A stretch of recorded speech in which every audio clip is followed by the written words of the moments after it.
last Halloween, bro, Diddy dressed up as Joker. I got a feeling WB knew something was up with Diddy before this happened because they sent him a cease and desist last year and was like, yo, don't dress up as Joker. That's crazy. Yeah, somebody knew something. They said, no diddling around as Joker, Diddy. Not for you, bro. Never again. Well, now he's locked up, so I don't think they allow cosplay where he's at.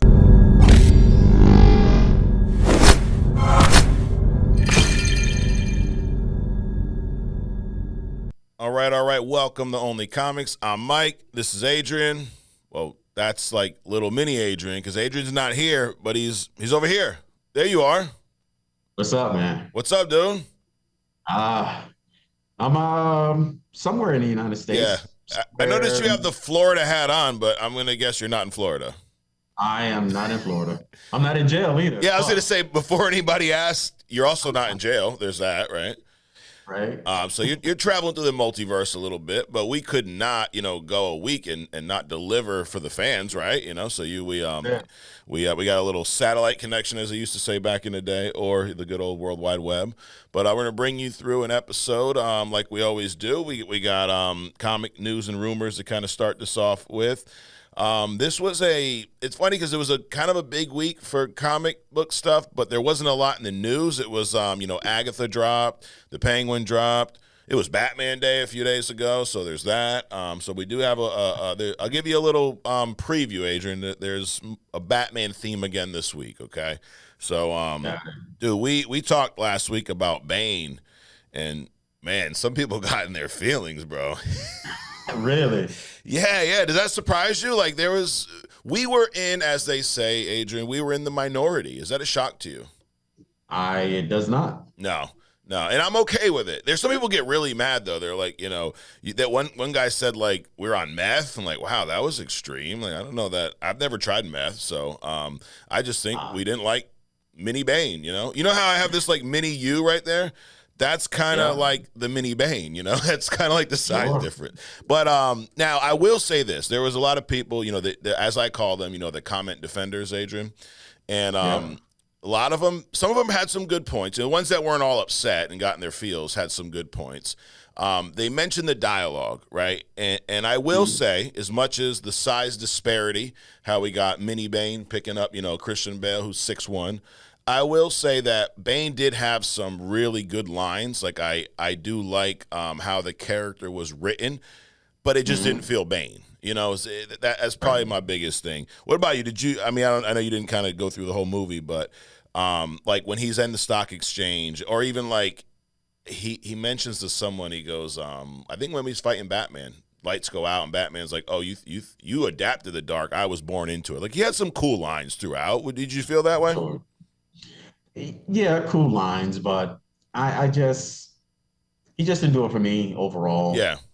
It's a sense of presence, like and we'll get into it with the Penguin, but I mean, you got to own that thing. I mean, everything about you has to be about the character, and the actor portrayal of Bane just didn't do it overall. The size theme wasn't the only thing. Okay. Right? It was just the presence of Bane didn't come through. Got you. Yeah, I agree. And I think a lot of that does, because Bane's such a physical character, it does kind of hinge on the size. Like it starts there. Right. And dude, listen, you can have a well-written character with good lines and not be a great portrayal of Bane. And I think that was my big thing is like, I know, and then we got a lot of this, Adrian, like, it just like went over your head. You guys didn't realize that it was supposed to be a real take on Batman in the real world. Like, dude, nothing about it went over my head. Tell me, because the whole Christopher Nolan series is supposed to be if Batman happened in the real world, what it would look like, which I understood that. Now, you want to talk about it being real. In real world, Adrian, do people stand on boxes and fight people bigger than them? Is that just living in reality? I don't think so. So but anyways, I had a little fun in the comments. But I'm okay, Adrian, being in the minority when it comes to these things. How about you? You okay with that? I'm good. I mean, what was the overarching critique about what we were saying? Oh, dude, they're like, you don't understand how it's supposed to be just real life. He doesn't have to be a big juiced up guy. And they were saying that, there's not a lot of 6 foot tall actors walking around. Like, dude, there's plenty of them. And then that was a lot. Well, who would you have play Bane? Like, Batista's one. Dude, I could see Hugh Jackman playing Bane. He's got the size. You're wearing a mask anyways, right? Right. And Bane's whole existence is about his size. Yeah. And in his psychosis. So if you eliminate the size, you might as well just play anybody. I mean, you can get anybody to play anybody, as far as that's concerned. But I mean, his size is really the thing. Just like one time Batman had to step in for Superman. Yeah. And one of the things that you notice immediately is the size difference. So you can't do one, especially when the whole thing is based on his size and his strength and the fact that Bane actually can get bigger with the venom, right? Mm-hmm. So if you start out with you're not going to have a midget turn into like a Hulk, right? You're not going to go that whole transformation. So you got to start out with a guy that's big anyway. And there's not a lot of 6 foot guys out there. Of course, there's 6 foot guys out there. There's humongous guys out there that could have played Bane. Right. And again, you don't have to have the guy's wearing a mask anyway. So, do a voiceover. He doesn't even have to talk. Exactly. Just, put some Skittles in his mouth and make the mask move, and then somebody do a voiceover later. Simple. There you go. And no, we are not sponsored by Skittles. So, but dude, I'm just throwing out crazy names that are, in other comic movies. Chris Hemsworth, he's 6'2". He's jacked. You could have cut his hair, shave him bald, put a mask on him. Hugh Jackman's another one. I mean, dude, The Rock. Well, The Rock only acts like The Rock. Okay, put a mask on him and dub the lines. Why not? That's what they did anyways. I mean, dude, freaking Ben Affleck's over 6 foot tall. I mean, there's just, the list goes on and on. But yeah, and there's also a lot of, as you always point out, there's some unknown actors out there that probably would have fit the mold, I mean, dude, I wasn't busy. I'd have played Bane. I'm bald, I'll do it. Throw the mask on. I can pull it off. Adrian, what do you think? I don't have to stand on a box. There's that. Right. Just go to any annual Mr. Olympic contest and grab one of these guys, put a Bane suit on them, you're good to go. Yep. Absolutely. So, no, I will agree with what some of the comments said about the lines. I do think he did have some, really cool dialogue and some scenes, but the size really bothered me. And then the one thing about Nolan, he's a whitewashing motherfucker, bro. Bane is South American in the comics. Tom Hardy is about as white as that sign back there, right? Ra's al Ghul in the comics is usually Asian, right? I mean, for the most part, he definitely ain't white. Asian, Indian, something like. And Liam Neeson is also as white as that sign back there. So he whitewashed the whole League of Assassins, League of Shadows, the whole deal. And I understand, it's meant to not be real. It doesn't have. And one guy even admitted, he's like, I have not read Batman comics. I'm only a fan of the movies, and I really love Bane's portrayal. Now, that would make sense, right? Because if that's all you've ever seen, like you and I have both read Bane in the comics, and I don't know about you, I think Bane's one of Batman's, top-tier villains. Sure, yep, absolutely. So, with that, I get why someone who's never read the comics would be okay with that, Right. But anyways, we're going to hop into some news and rumors, Adrian. Agatha, so this you've not seen this yet, right? The first 2 episodes? I have not. Okay. So we're gonna do kind of like as we used to call it here on Only Comics, a toe dip later. Okay, so we're gonna just kind of talk about our thoughts high level, not spoil too much, because but anyways, it debuted this past week. Now this was we talk about Rotten Tomatoes a lot here, probably not in a good light, right? We probably look at them the same way we look at Tom Hardy's Bane, perhaps. Well, that's fair. Yeah, that's fair. So Agatha debuted on Rotten Tomatoes with a 69%, and then a few days later, it rose up to a 78%. And I think this proves my point, dude. It all is contingent upon what reviews these sourcers decide to find, right? Because at first it was 68. I'm assuming whoever sourced in reviews found some of the worst reviews, right? And now it's up to 78 because they incorporated some positive ones. it's almost like, not to, go down conspiracy theory road. It's like when they put the Bible together, right? They left out certain gospels. I'm just saying, some of them weren't included, right? And no, I'm not. I'm not. Never going to go deep dive into religion, but it's kind of the same thing with Rotten Tomatoes. There's a bunch of reviews out there. They choose which ones they include. They choose which ones they don't. And this just shows you that, if they exclude certain ones, your show might get a 69. If they include others, it might move up to a 78. So now with this, I will tell you this, Adrian. Of these, this is not what the fuck Rotten Tomatoes, but if it were, I would lean towards the 78 for this show. It was not perfect. It was fun. It had some really cool horror elements. It had some cringe to it, which was kind of expected. But it does look like it's going to tell a pretty cool story. So the visuals are really cool. I love what's her name as Catherine Hahn, is it? I believe, as Agatha. Yeah. Phenomenal. Like you've said before, great actress. I mean, she does the comedic thing, and she can get serious, and so great fit. So I highly recommend Agatha, and I think we'll have the third episode next week. But 69 to 78 on Rotten Tomatoes is just kind of drives our point home. Adrian, we're right again. Hey, as we are sometimes. Yeah, most of the time, usually, And most of the time. Sebastian Stan, our boy who plays Winter Soldier. We talked about him a few weeks ago. I think we both agreed he knocked it out of the park as Winter Soldier. Yeah. There's a little hype behind this Thunderbolts movie. The more I hear about it, I think the more interested I am. So they're out. He's doing some interviews now, helping promote the movie. And Marvel movies, for the most part, superhero movies in general, would you agree they're an easy target for other directors and other people in Hollywood to poke at, critique, almost blame for their own failures? We've seen that here, right? Yeah, absolutely.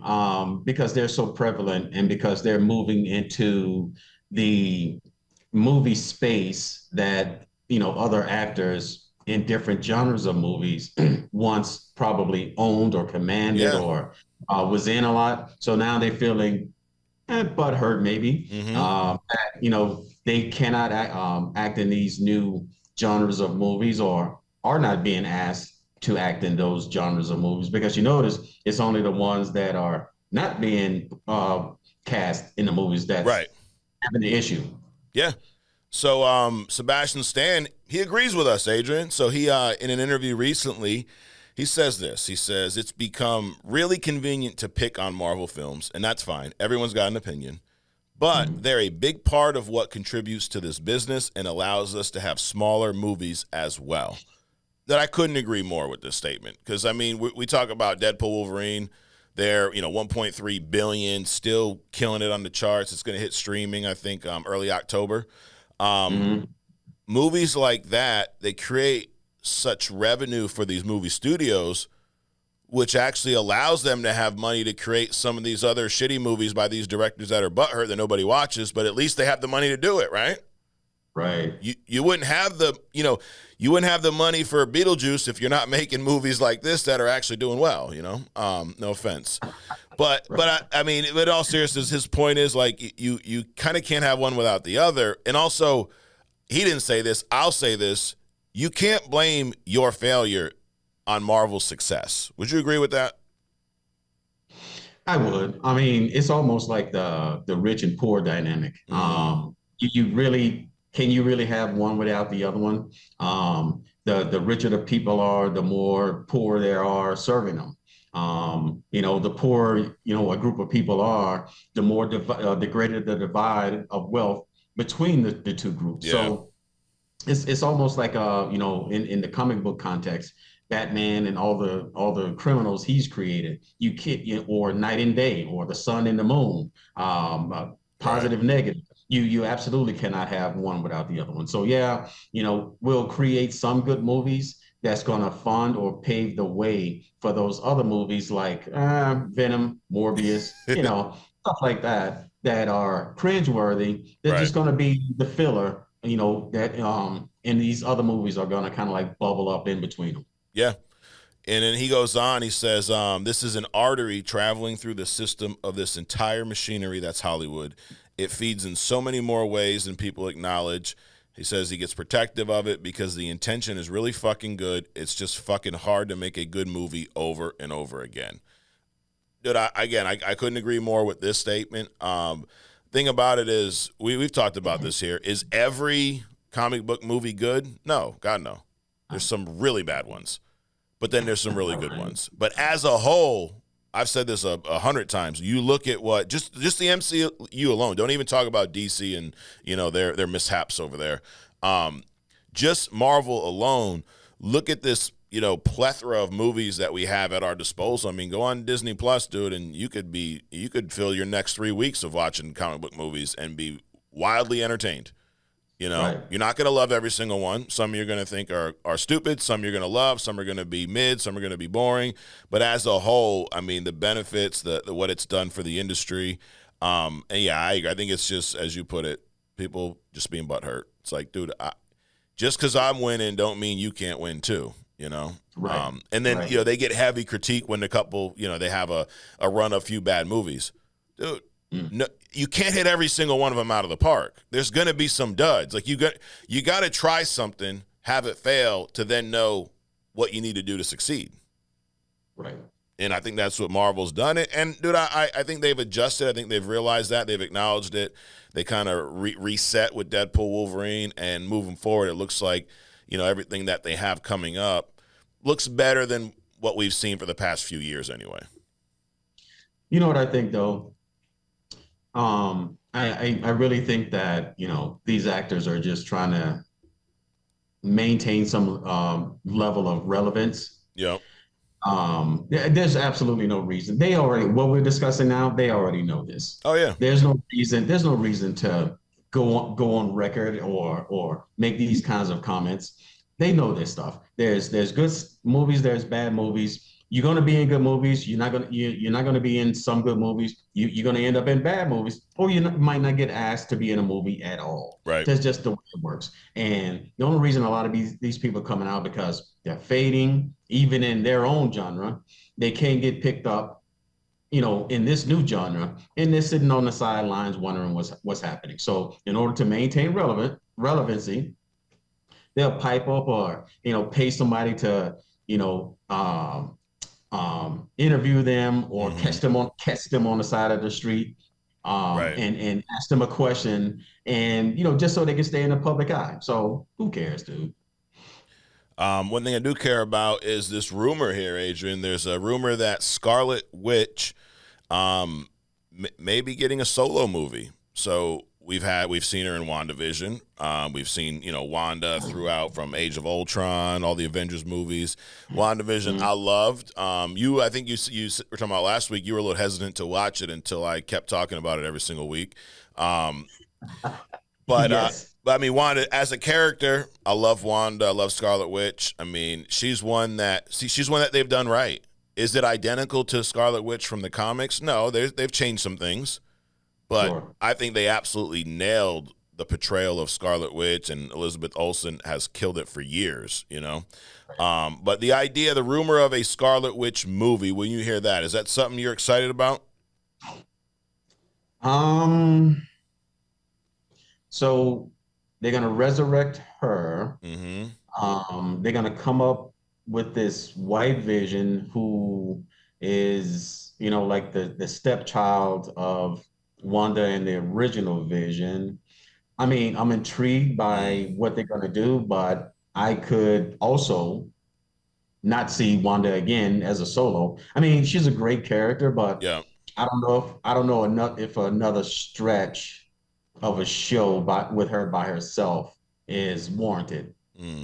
Okay. So, I mean, I would watch it just to see what it's like. Yeah. But I'm not sure. Got you. Well, I'm here for it. I'm ready. And so is Jack Schaeffer, who is the showrunner for Agatha All Along. They asked her about it. And what she says that basically we all love Wanda. We all want Wanda. So fingers crossed that that's a thing that happens. And then when someone else was asked about the potential, they're kind of playing coy, but the fact that this is even being discussed, kind of makes me believe that maybe there is some truth to this rumor.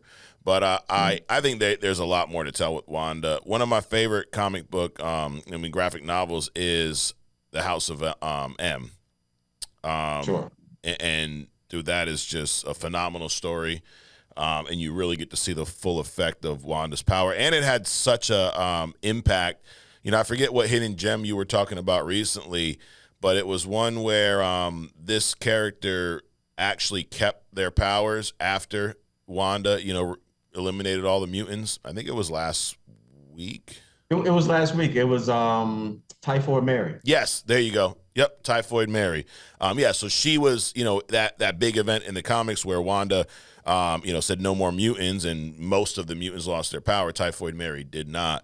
But that event had such an impact on comics, after that. So, and even we talked about Hope on here, Hope Summers, who was the first mutant born after that event, because for a long time there were no new mutants born, and then she was. So a big deal, which I think they could do once they incorporate X-Men mutants. Like I want to see. Here's what I want to see. I want to see Wanda interact with Magneto on screen. I don't know what Magneto, maybe a new one. I don't want to see Ian McKellen. He's, 98 years old, I believe. Who I love, I think he's great, but it's just we don't need to see that anymore. Right. And Fassbender, I feel like he's had his time. Maybe it's time for a new Magneto. But I'd like to see Magneto, Wanda on screen, at some point. Sure. That'll be an interesting relationship. Assuming it's not a relationship like Magneto Rogue. No. Well, it's his daughter, so I hope not. Well, it depends on who writes. Right? That's true. Dude, you get Diddy up in there, it's going to be a mess. Which now, we don't need that. You were like, what does that have to do with comics? So here, I got one thing about Diddy that has to do with comics. So yeah, he got indicted, the whole deal, him and his freak offs and all the 1,000 bottles of baby oil they found. But anyway, I mean, that's a lot, dude. Like, what you got, like that's the world's biggest slip and slide or something? Right. But anyway, their last Halloween, bro, Diddy dressed up as Joker, decked out. It was a badass Joker look, like good cosplay. He even shot a video of him, like, all this cinematic. And here's the thing, I got a feeling WB knew something was up with Diddy before this happened, because they sent him a cease and desist last year and was like, yo, don't dress up as Joker. Which, when is any comic book or any, studio sent any celebrity a cease and desist for dressing up? We see it every Halloween. So I think they knew something was up, dude. Yeah, dude. I mean, when does anybody, the whole idea is the reason that they sell costumes is representation. Right. And for somebody to send someone else a cease and desist about, hey, don't even dress up as this fictional character. Right. That's crazy. Yeah, somebody knew something. Damn, dude. Yep. So no, they said no diddling around his Joker, Diddy. Not for you, bro. Never again. Well, now he's locked up, so I don't think they allow cosplay where he's at. But anyway, moving on. So this is Only Comics, Adrian, where we discuss comics and only comics. Maybe sometimes a little something else. Sometimes a little something else. But I know we do not have 1,000 bottles of baby oil here. I know that for sure. So do not. We barely have bottles of water. Anyways, moving on. In Agatha, there's this character, Rio Vidal, played by Aubrey Plaza. I have no idea who she is. I know that she, from what I've seen so far, pretty good actress. She seems like she is the antagonist in this show. She's another witch, pretty powerful. But there's rumors about who her character really is. So there is there was some footage that from an upcoming episode that was previewed recently where the witches are using a Ouija board, okay? And it spells out, they ask, there's someone here with us, right? And it spells out the word death. So there's a few theories about who this character could be.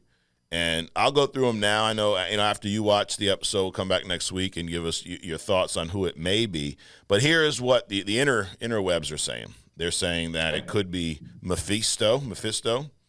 It could be Morgan Le Fay. Could be Blackheart. And then the last one, which this trailer, this little footage kind of leans towards, it could be Lady Death, Death herself. You know, in the comics, Death is a character. So, Right.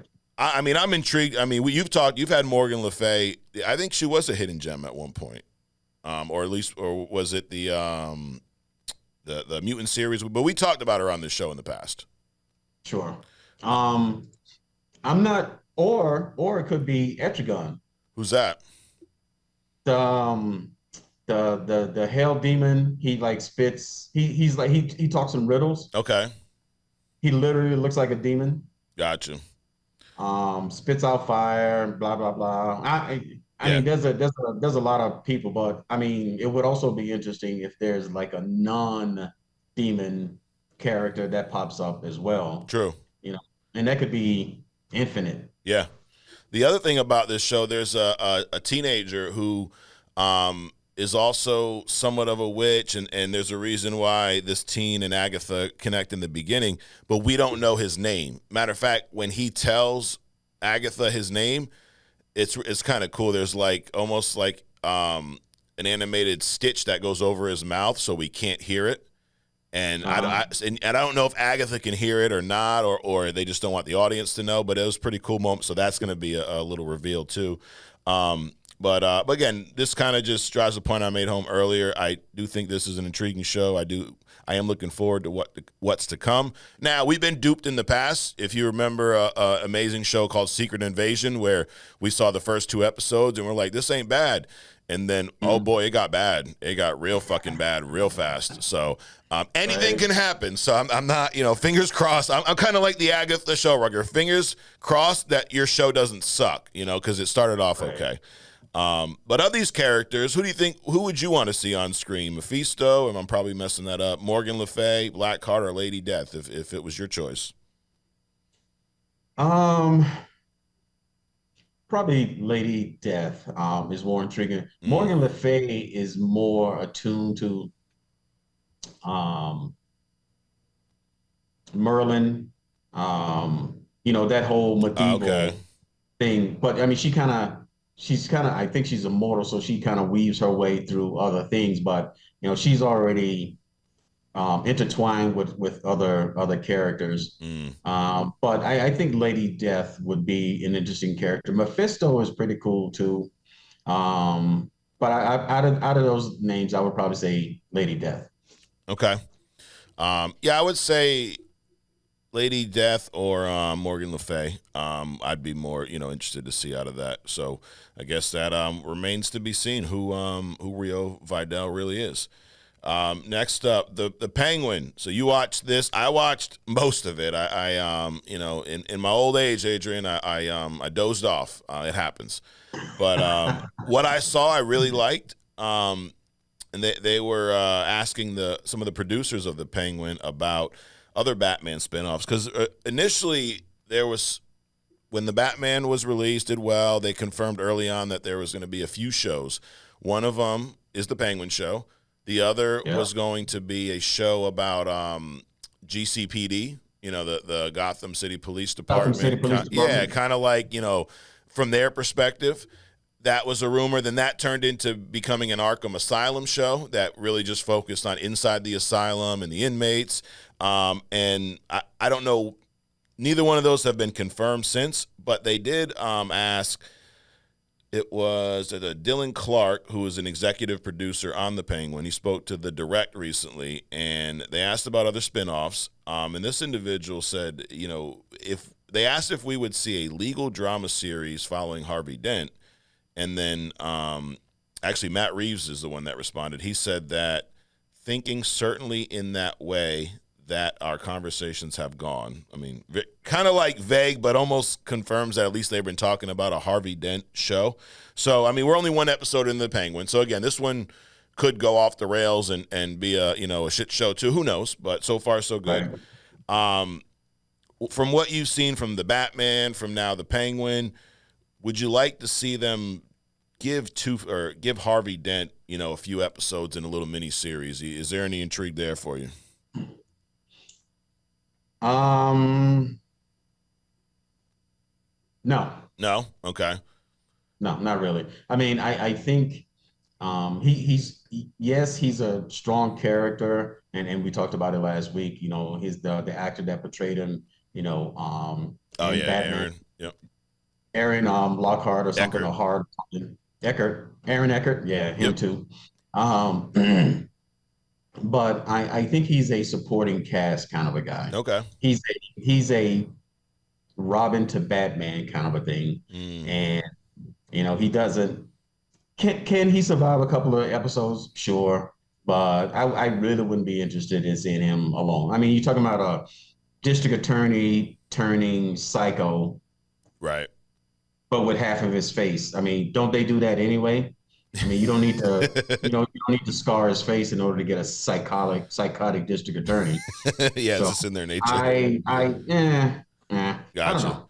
Yeah, I mean, it's almost, as you're talking, I'm thinking it's probably more interesting to see these shows focus on the villains versus other kind of good, like Batman's the hero of the Batman universe. I don't need to Sure. see Harvey Dent, being, because it would be showing him as this badass DA, right? Like I think if they did that, the Two-Face turn would have to happen with Batman. Right. They wouldn't do that in its own show, so it purely would be a Harvey Dent show.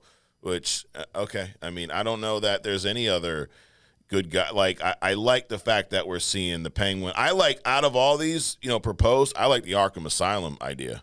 I think that would be cool. A show inside where maybe Batman pops in as he's, locking somebody up, but he's not the focus of it. We really see the inmates, and maybe it ends with somebody breaking out. I mean, Joker's broken out of Arkham how many times now?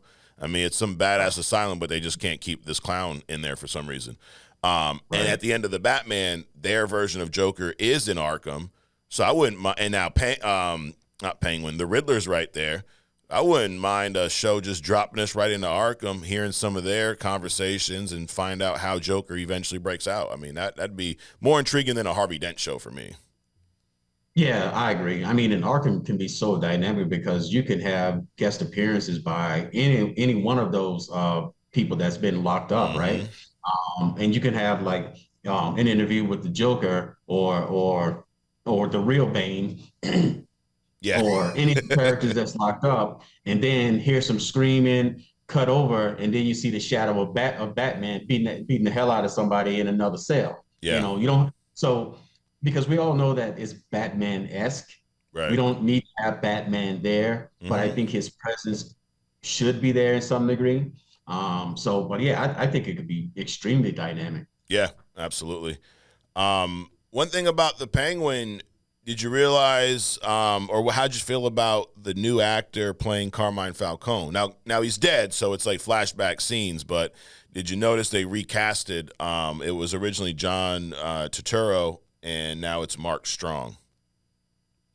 I didn't really notice it. Okay. So it wasn't really that much of a focus for me. Yeah. I was just amazed at the makeup, the portrayal of the penguin by this guy. I mean, it's like I know it's him, Yeah. but you're looking at him and you still can't see him, Right. and I find that amazing. Yeah, dude, and that's how I feel about Heath Ledger's Joker to this day. Right. I know it's him, but I don't see Heath Ledger in that makeup at all. At all. Yep. Maybe I'm blind or stupid. I don't know. If you ask TikTok, they'll say that. Maybe I'm on meth. Maybe there's that. Yeah, there's always that. That's always an option, I guess. But yeah, I definitely agree with what you're saying about the Penguin. Yeah, I don't see Colin Farrell at all. It's like a transformation, and he has that presence that the Tom Hardy Bane lacked, that you were Right. talking about earlier. But and so the reason I brought up the recast is the reason why was, I guess, John Turturro's schedule was too busy. It was scheduling conflicts. They couldn't make it work, so they figured instead of not having the character in there, let's just recast them with someone. I mean, this guy looks similar. He definitely looks a little younger, but I think they did a good job with the recast. To your point, it wasn't distracting. It's kind of like if it stands out and it's like for me, the Bane height was distracting. Right. People were like, "Oh, no one knew he was 5'8". Dude, I knew he was 5'8", and I could tell when he's holding Batman over his head, and Batman's, it's like proportions, dude. Like, I don't care how much mass you put on, you can't make your limbs longer. And when you're 6'2" versus 5'9", your limbs are longer. You have a bigger wingspan. Right. You know, like cameras can't. You can shoot them from the ground all you want to make them look 10 feet tall, but we see these little short arms and shit. He's like a little T-Rex, you know. Right. But anyway, so yeah, John Tuturro was too busy for the Batman. Now, here's the thing. I just got a question. Now, I'm cool with Mark Strong playing him, but dude, what are you acting in that is bigger than this? Yeah, maybe it's something. Now, or maybe he's got a bigger role. It could always be that. But I'm like, dude, you got this, you know, the Batman, Penguin, Matt Reeves, the HBO's behind this. Like, what are you doing that's got you so busy there, Johnny boy? But I guess we'll let it slide. I literally was going to ask the same question. I'm like, it's not like John Turturro is like an A-list actor. Right. I mean, what are you? Do you have like some voiceovers and some cartoons you gotta get to? Because we're not seeing you, you know. So Right. what is it that you're doing that is so important that you couldn't pop in a trailer a couple of hours a week, which is all it takes in order to do this character, right? Right. What are you doing that keeps you so busy that you can't pop in a couple of hours a week and reprise this role? So I literally had that same question. Dude, that's like me asking my kids when they don't do their chores, you know, like what are you doing? Well, in that vein, there's your answer. Right. Yep. You know, whatever's in my head, that's what I'm doing. Exactly. So he doesn't need a reason to not be there. He just needs to be busy doing something else that he's not being paid to do. So are you saying that John Turturro's home playing Fortnite? That's why he can't be on the Penguin? It's a possibility. Dude, he could, if you use the kid analogy, he could just be stopped in the middle of a living room staring out at nothing. Dude, speaking of, so yesterday we went to Supercharge. We're driving the race cars, right? So I don't know if you ever done the race, the go-kart track? What's Supercharge? It's a place out in Oakdale. It's they have a trampoline park, and then they have a go-kart racing. Oh, yeah. Matter of fact, I just went there a couple of weekends ago. Okay. I don't like the electric. I don't go to the local ones because they're electric and they control everything. Yeah. I like the ones in I forget where it is, but the gas ones. Yeah. Okay. Foxwoods. Dude, Foxwoods has gas ones. I've not gone to them yet, but all right. Yeah, dude, you got to do that. You got to do that. So you've been there before. You've raced the electric ones. I have. To answer your question, yes, I have. So we went yesterday, and I told my kids, dude. Now my daughter's 12, my son's 14. I said to them, "This ain't fucking Fortnite. This is real life, right?" So we're racing, and my son he got out of my way because I'm trying to go past him. My daughter wouldn't move, bro. So I had to try to take the inside, and I pushed her out the way, and she spun out. That's my daughter. But I knew she wasn't going to get hurt. I mean, it's electric car. Like to your point, now it's because they're under the age 15. We got reduced speed, so I knew she'd be safe. But I just, the competitor in me, Adrian, wouldn't let her. I had to get around her, so she spun out, and she just gives me like the eye roll because she knows like she's good. But what's that have to do with this? Nothing. But I just wanted to bring it up. So, anyways, moving on. Because we were talking about John could be racing. Maybe he's, go-kart racing. Maybe that's why he wasn't on the Penguin. Who knows? There you go. Well, I know what we're going to do, though. We're going to wrap up comic news and rumors with a little thumbs up, thumbs down. So we have Agatha All Along debuts at 69 and then rises to 78. I'm going to give this a thumbs down because it just proves how fucking moronic the Rotten Tomatoes score really is. Well, by default, it's going to be a thumbs down. Because I have no opinion about it. Okay. But it is coincidental, that they're changing the numbers based on more information. Whatever, dude. Yep. So, anyways, it just proves us right, as what happens so often here on Only Comics. Sebastian Stan defends the MCU from critics in a recent interview. Basically says like we're responsible for a lot of your jobs, so shut the fuck up. In a nutshell. I give this a thumbs up. My boy, Bucky. Thumbs up. So I take back everything I said. Don't kill off Bucky because, Sebastian Stan's the man. So There you go. Agatha All Along showrunner Jack Schaeffer says she's crossing her fingers in hopes that the Scarlet Witch rumors are, or the Scarlet Witch movie rumors are true. I give this a thumbs up. It's cool to see, you know, the showrunner of one show excited about this, and I'm crossing my fingers as well, Jack. Thumbs up for that particular piece of news, yes.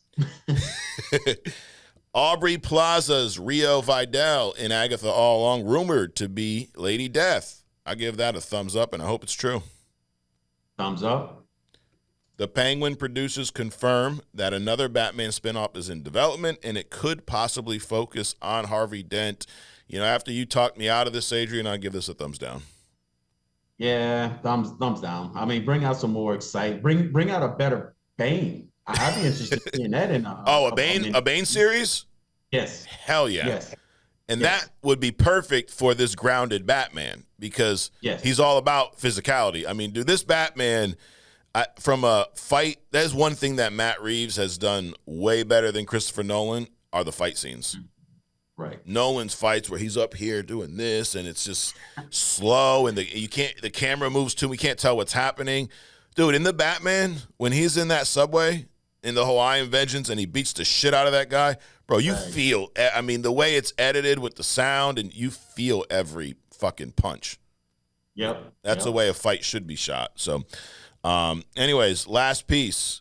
John Tuturro replaced by Mark Strong for the role of Carmine Falcone in The Penguin. I'm going to give Mark Strong a thumbs up because he looks the part, but this thumbs down, dude. What are you doing that's got you so busy that you can't be in a damn Batman series? I agree. Thumbs up and thumbs down. Now, we're talking all that shit. Watch him like maybe he's starring and he'll be in some like Oscar-winning role or something. Right. But you know what? That's okay. Anyways, well, that's thumbs up, thumbs down. You guys let us know where you fall on those news, those rumors. Do you like them? Do you not? Do you agree with us? Do you not? Probably not. Who cares? We don't. So it's kind of like, dude, my goal here, you know, so if y'all are watching, you're confused that, you know, well, why don't you just, you know, why do you argue with people? Why do you say this? I'm looking for the people that like what we do. I'm not going to change what we do for the people that don't. Is that fair? Yep. And there's plenty of them out there. Now, we may be in the minority, which I'm okay with, but there's others that do agree. So I'm looking for y'all. I don't care about the whiners, complainers, the comment defenders, as I call them. This is a segment that's coming up, Adrian, that causes some whining and complaining at times, okay? This is hit or miss cast. So this is where I throw out some casting choices from the past. I throw them over to Adrian there, and Adrian lets me know, in his opinion, this is his opinion. He's not telling you have to have this opinion, right? You're not saying that everyone has to agree with you. You've never said that. That's right. Not once. So this will be Adrian's opinion on these casting choices, and he will tell us if, in his mind, they were a hit or a miss. So, are you ready? Let's do it. All right. Number 1, Val Kilmer as Batman. Oh, my God. Miss. Okay. Miss. Michelle Pfeiffer as Catwoman. Hit. Michelle Pfeiffer as Janet Van Dyne. Miss. Okay. Chris O'Donnell as Dick Grayson, Robin. Now, this is from Batman Forever and Batman and Robin. I just saw him in that show. I think it's NCIS or something. Oh, really? He's still acting. He's all pumpkin headed and everything. And I can't not look at him and not see his portrayal as Robin. It's a definite miss. Yep. But it's an iconic miss for me. Okay. Miss. Gotcha. He's an iconic miss. I like that. Yes. Paul Dano as the Riddler. Which one is that? From the Batman. The Batman. Oh, okay. I could. His portrayal is benign. It's not bad like a Venom acting or Morbius acting, but it's not a Heath Ledger acting portrayal either. Heath Ledger. Acting portrayal either. So I don't care. Okay. It's my response. So in the middle. Well, so that would technically be a miss. All right. So miss. Wow. Paul Dano Riddler. I actually really liked him. Now, this is one where they change. Like, he's not the Riddler we're used to in the comics. Right. But I do think he did a good enough job and played that kind of psychological, warfare in a way. He's not a physical presence. He's not going to fight Batman, but he's going to try to outsmart him. Dude, the reason I had the Val Kilmer Batman in there, so it was Batman Day, the other day. So I wanted to celebrate. And I was like, now, dude, Batman Day could be any day in my house. I'm a big Batman guy, right? If I'm bored, I'll throw on a Batman movie here and there. I decided for Batman Day to not watch one of my favorites. I decided to watch one that I haven't seen in a while, and I actually threw on Batman Forever. So that is the Val Kilmer Batman. That is the Jim Carrey Riddler. That is the Tommy Lee Jones Two-Face. Chris O'Donnell, Dick Grayson in there, This movie, I did not hate, dude. Now, it's much better than Batman and Robin. That's the one with George Clooney and the bat nipples and all that silliness. Right. Now, a friend of the show, Batman of Spring Hill, he said this when he was on. He said that if you look at that movie in the same vein as the Adam West Batman, where it's I think he said this. Maybe I'm giving him credit. Maybe one of our commenters said it. But if you look at Batman Forever in that vein, you'll like that movie. It's goofy. It is, campy, as they called it. It still has the dark look. Gotham looks cool as shit in it. One of my favorite bat suits is the Val Kilmer Batman suit. The jet black. It's similar to the Michael Keaton, but the headpiece is not as big. It looks like he can move his neck just a little bit. So I really liked the way it looked. It was not perfect by all. I did like Jim Carrey's Riddler. I thought it was fun, So yeah, I rewatched that, and I wasn't as down on it as I was in the past. So there you have it. But you remember this movie, Batman Forever, at all? No. Got it. I just remember the actor portrayal, and that was enough scarring for me. Yeah, I didn't really care for his Bruce Wayne, but I thought his Batman was okay. One thing that I did like was the Batman voice, because it wasn't like your boy. Like, bro, what? That's the other thing, too, about The Dark Knight Rises. Not only do I have one fucking guy I can't understand, now we got two, Like, who's your dialect coach? And then who was yours? Y'all have the same one? What the fuck's going on here? But anyway, so Michelle Pfeiffer, you liked her Catwoman. You didn't like the Janet Van Dyne. Why not? Actually, I mean, other than Paul Rudd, I didn't really like that whole dynamic, because I wanted to see the original Henry Pym and Janet Van Dyne, do the roles. But I mean, it was okay. But for her to come out in this miniverse, it wasn't really important. Yeah. Other than to heal Ghost. Right. So I think it was a waste of her talent, or as a waste of her appearance in that show. Got it. Yeah, I'd agree with that. I don't know. I'd say it was miscast, but I definitely agree she was wasted, dude. Like, not wasted like they say we are when we say things about Bane, like, just wasted. But you had fucking Michelle Pfeiffer, dude. I mean, Catwoman, the OG Catwoman. And then you have her just like, doing nothing for most of the movie. Literally, like you said, just there to heal ghosts. And then in the other one, she's really just there to bridge the gap between, I don't even think you've seen the third Ant-Man yet. She's just there to bridge the gap between Ant-Man and Kang. They're just there to make a reason why they have issues with Kang. But yeah, I agree, completely wasted. And I do think it would have been cool to see Hank Pym, versus Scott Lang, because we're just supposed to, feel like, or we know that these guys existed for years, but they never popped up anywhere. Like, yeah, and there's a lot, like, even the original Ultron was created because of Hank Pym, not even Tony Stark, and then Tony and Hank have so many interactions in the comics. So, yeah, I do think we missed out on that in the MCU. Yeah, it's interesting that they update some characters, right? But they leave others, like they had Henry Pym. The original Pym particle was created in World War II or something. And you see him, fighting German soldiers, knocking people out and all this other kind of stuff. But they bring everybody else current. Right. So I didn't really like that. I mean, they did a very good job with the movie. Mm-hmm. Um, well, some of them anyway, but Right. I just didn't like the portrayal because in Ultron, literally trying to make Jocasta out of the image. Actually, he tried to like do like it just drain her life force into Jocasta, which you did a hidden gem on Right. some time ago. So now you got Tony creating Ultron as opposed to Henry Pym, and then there's such a gap between this Ultron and Janet Van Dyne, who's in some subatomic world Mm-hmm. that you'll actually never get Jocasta unless they come up with some creative way to do that. So there's a lot of gaps and stuff. Yep. So I didn't really like it, but they did do a good job in making the movie. So Yeah, yeah. The first Ant-Man was fun, dude. I actually really liked that movie. yeah, And it was fun at a time when, I mean, it came out, I think, in between Age of Ultron and Civil War.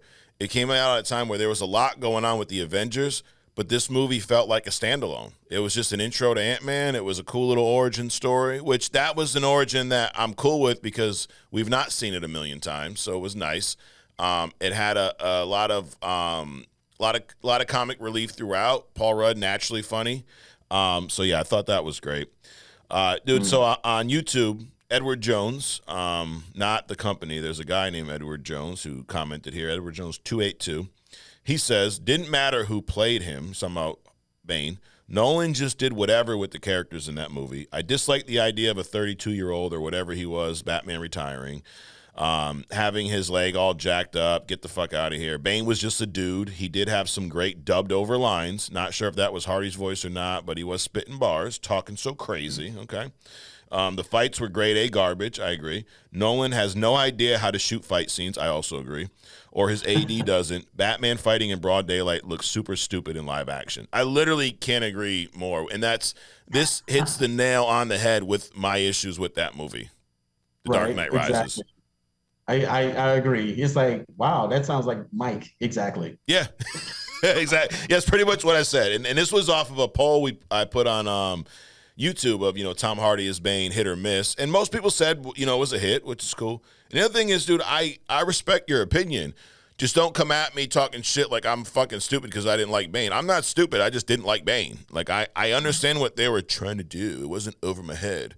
It just sucked. So maybe you have a lower bar than me. How about that? You ever thought about that? Maybe your bar's lower than mine. Maybe that's it, Maybe I have maybe I'm a little bougie with my movie takes. So anyway, speaking I don't know, of, Mike, you're turning colors there, dude. I mean, you feel you seem a little heated. about to hulk up, dude. I'm about to turn green in this bitch and start tearing apart the studio.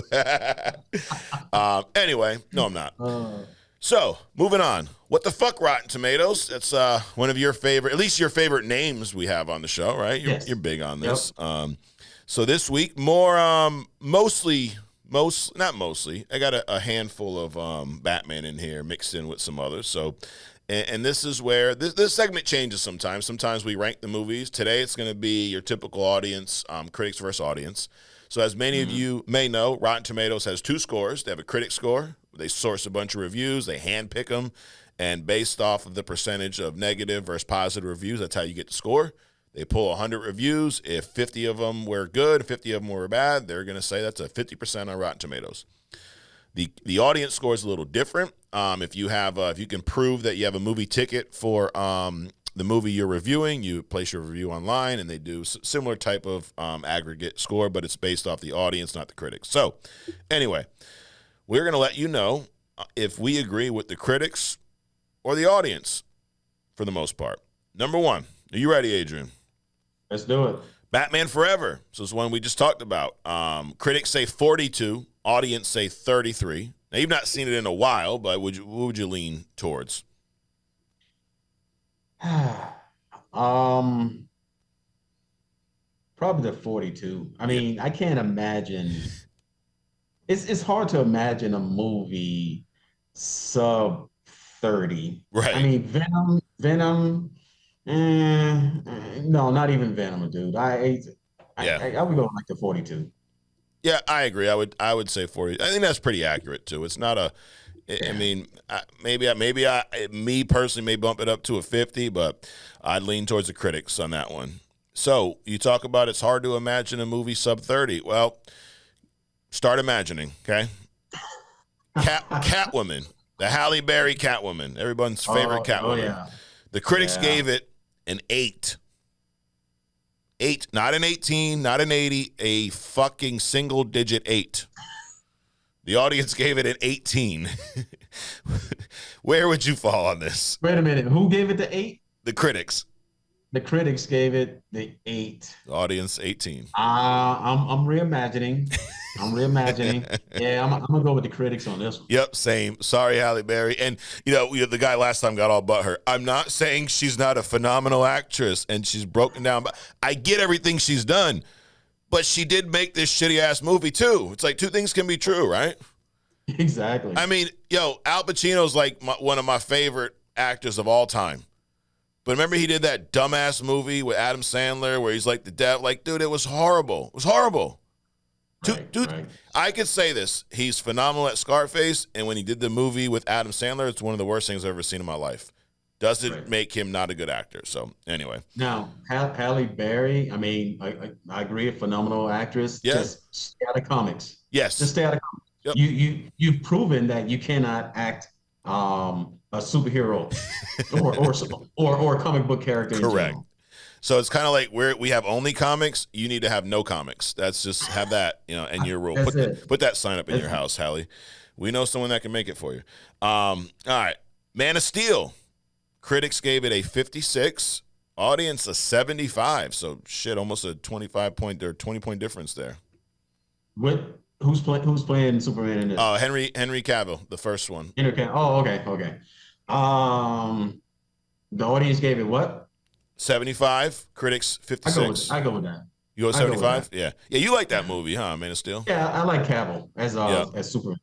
I do too. This movie's it's a little slow and drawn out for me, a little kind of broody for Superman, but I know that's the Zack Snyder special, Right. So, but yeah, slow motion. Oh yeah, slow motion up the yin yang, as they say. I would lean towards the critics on this 56. Black Panther 2, Wakanda Forever. Everyone's favorite Black Panther. Not 8. Critics gave this an 84, and the audience gave it. Maybe the audience was on meth. A 94. Oh my God! I think they both were on meth. Yeah, they're both wrong. Yep. I go with the critics on this one if I had to choose, but it was definitely not either one of those scores. No. I mean, I would say the other thing that you got to understand, well, you don't have to do anything, but you should understand watching this show.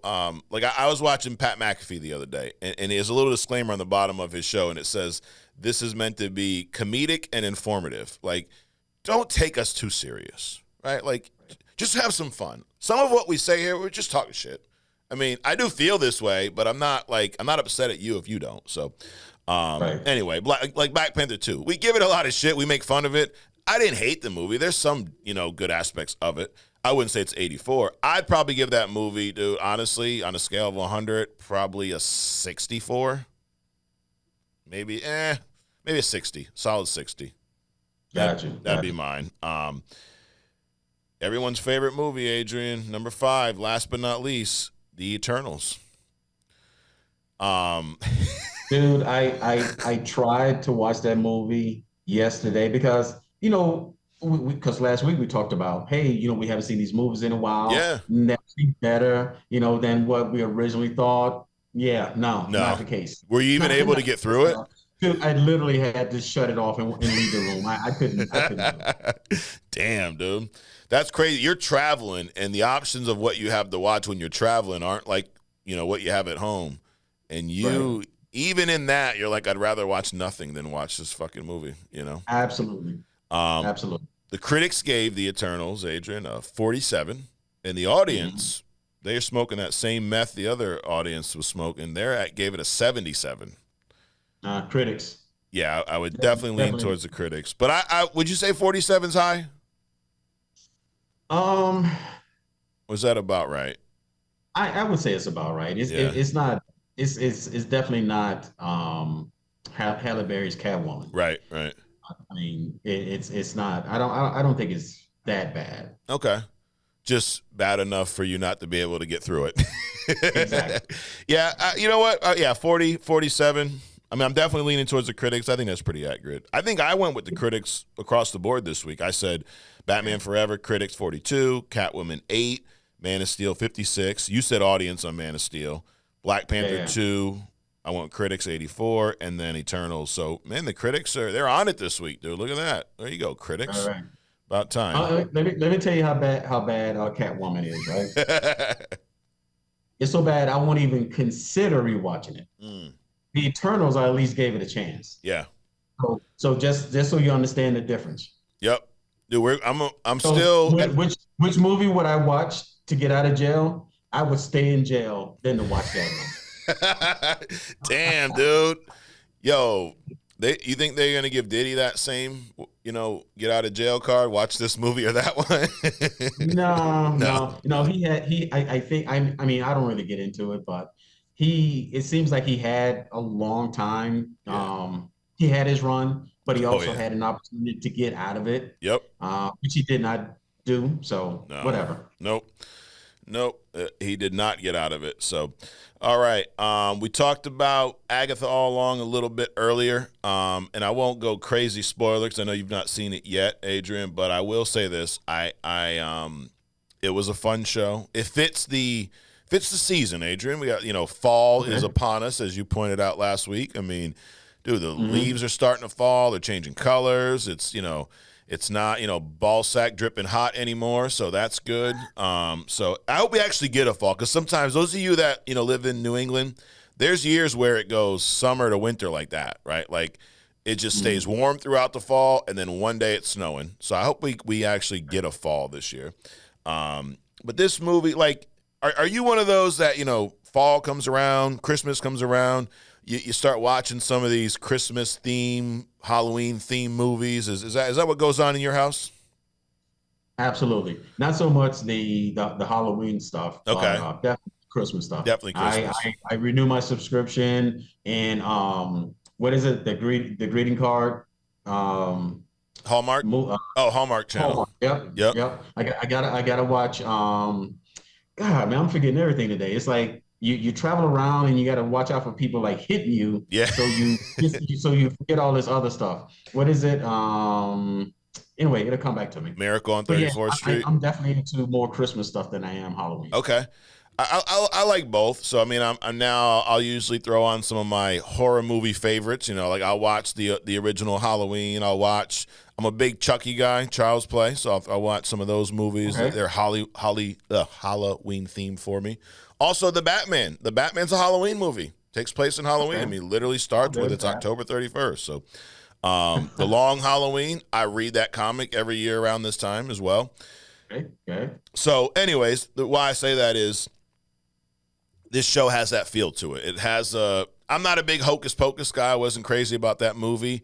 I get why people love it. The Craft, that's another one. Witches, I've seen that when I was a kid. Saw it again recently, actually. But I like the witch feel. It has almost a Wizard of Oz type feel to it as well. This whole Witch's Road that they're going down, which it seems like it would be a fun show. Again, Catherine Hahn is, and I'm probably screwing her fucking name up, dude. Let me check this. I wouldn't, God forbid, say something wrong on this podcast. Would never want that to happen, Adrian. Right. I got it. Before I forget it again. The show that I watch, even though it's a kind of a Halloween movie, I watch it during Christmas time, is The Good Witch on Hallmark. Okay. I've never seen that. The Good Witch? Yeah, it's a pretty good series. Got you. One of my favorite Halloween movies, dude, is, and now I say Halloween, it's just like, creepy, I guess, but Beetlejuice, the original Beetlejuice, before they screwed it up and tried to make this stupid sequel. I would definitely rather watch these first 2 episodes of Agatha All Along over Beetlejuice any day of the week.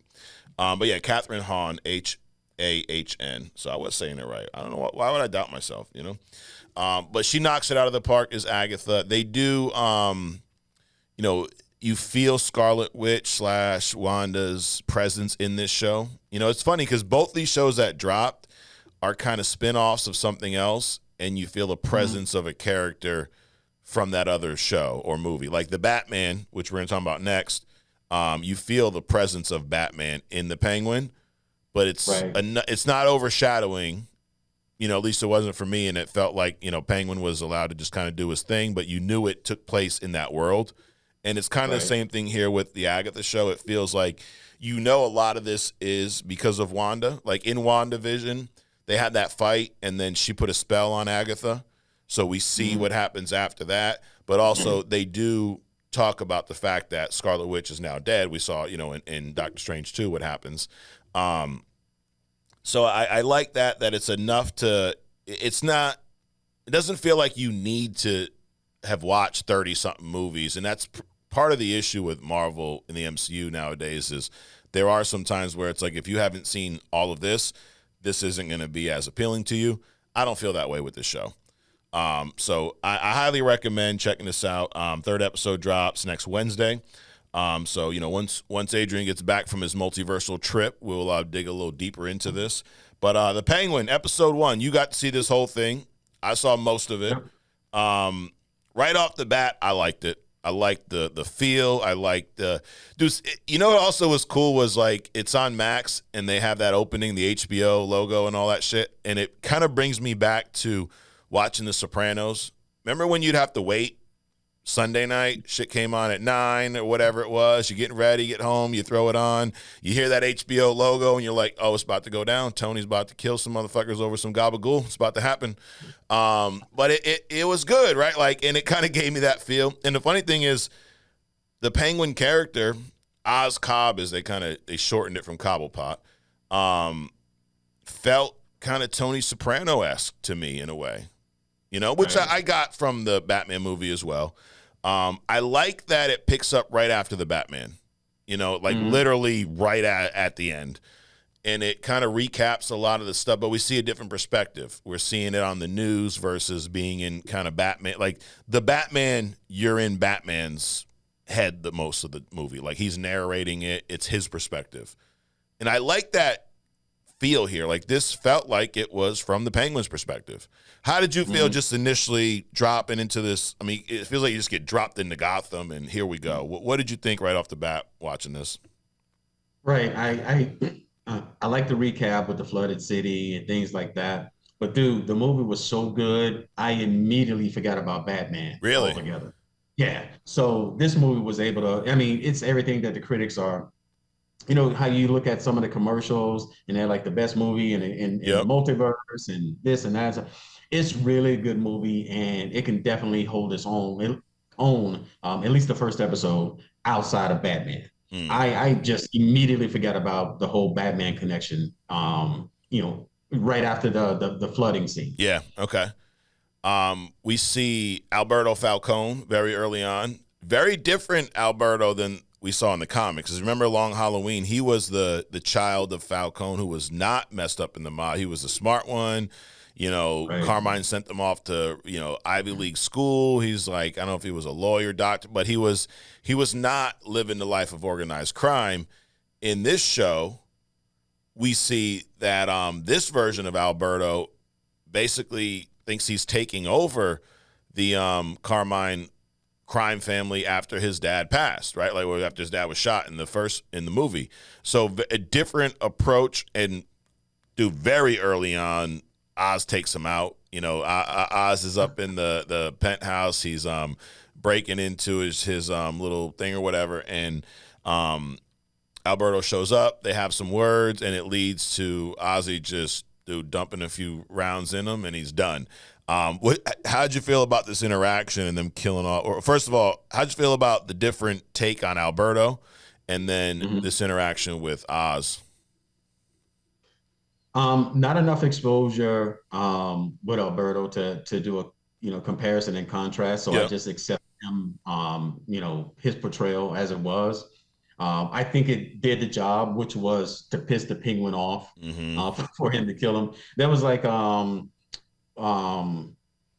mean, it's truly mob. I mean, you can like compare that to like probably any mob movie. What's the one where in Las Vegas early on, the waiter came up to the little short guy's table, Yeah. and he kind of like made fun of him, but not really. He pulled the gun out and just shot him, and everybody's like, Oh yeah. what are you doing? So it Casino. was that huh? Was it Casino or Goodfellas? Casino, yeah. Yeah, yeah.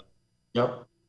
So, you had that kind of a thing. And then the penguin makeup, I mean, if you look at him from the side, that little eye thing that he had, Yeah. that's classic De Niro. So Hmm. it's just a lot of mob stuff in there, which is what drew me in and Yeah. immediately erased any of that Batman stuff for me. That's why I say the movie was so good. I mean, you didn't need to have the Batman presence. Right, right. Yeah, it was done right. I mean, we've talked about other things where, the Spider-Man-less Spider-Man movies, which you feel Right. the void. But Mhm. it's not just because Spider-Man's not in it. It's because Spider-Man's not in it and the other characters haven't been written well enough and the story isn't good enough to draw you in. You're there like, okay, I see all these guys, but where's Spider-Man? This, Correct. to your point, I didn't miss Batman.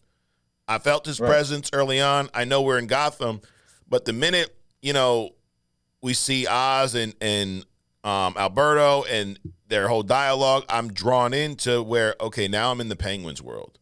Now I'm in Gotham from Penguin's point of view versus Batman's, which it seems like if they continue on this trend, this vibe throughout the rest of the show, that they're going to knock this thing out of the park and really help. I mean, it's going to tie into the Batman too, so who knows where it's going to go, because that's, probably close to 2 years away now.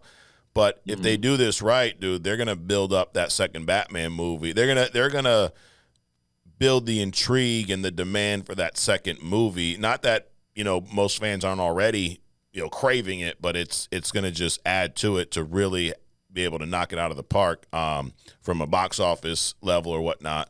And there's a trilogy planned. So if this show is a success, I think we'll see more of these. I think maybe we'll get the Arkham show, or maybe there's another, they do so well at Penguin. Maybe there's another guy in Batman's rogue gallery that they can build off screen to then show up in a movie down the road. And I think Right. that's what they have that Sony's movies don't have, is we know that we'll see this Penguin cross paths with Batman again. We don't Mhm. know that we'll ever see Madam Web or Venom or these guys meet a Spider-Man.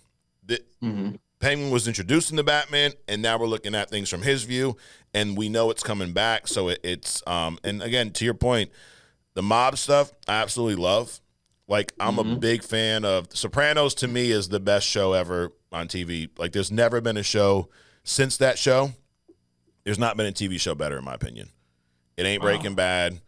It ain't. The Wire's great, but I still think Sopranos has the edge there. I couldn't get through Mhm. the first episode of Game of Thrones, so it's not that. It ain't Ozark. There's shows that are really good, but Right. to me, Sopranos takes the crown. Um, Got it.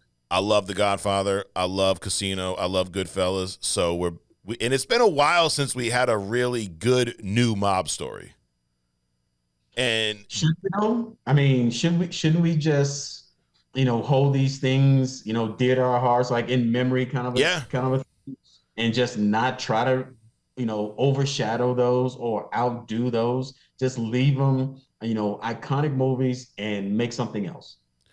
yeah, no, if you're not going to knock it out of the park completely, then no, don't make another one. Absolutely. Right. But this goes to show you that you've said this before about comic movies. They're no longer comic movies.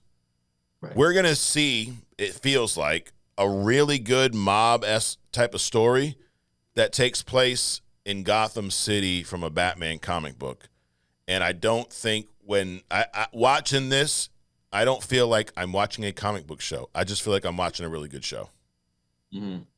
And you said this before, we've kind of crossed that line where they're no longer looked at as, that's just a comic book movie. No, it's a movie, dude.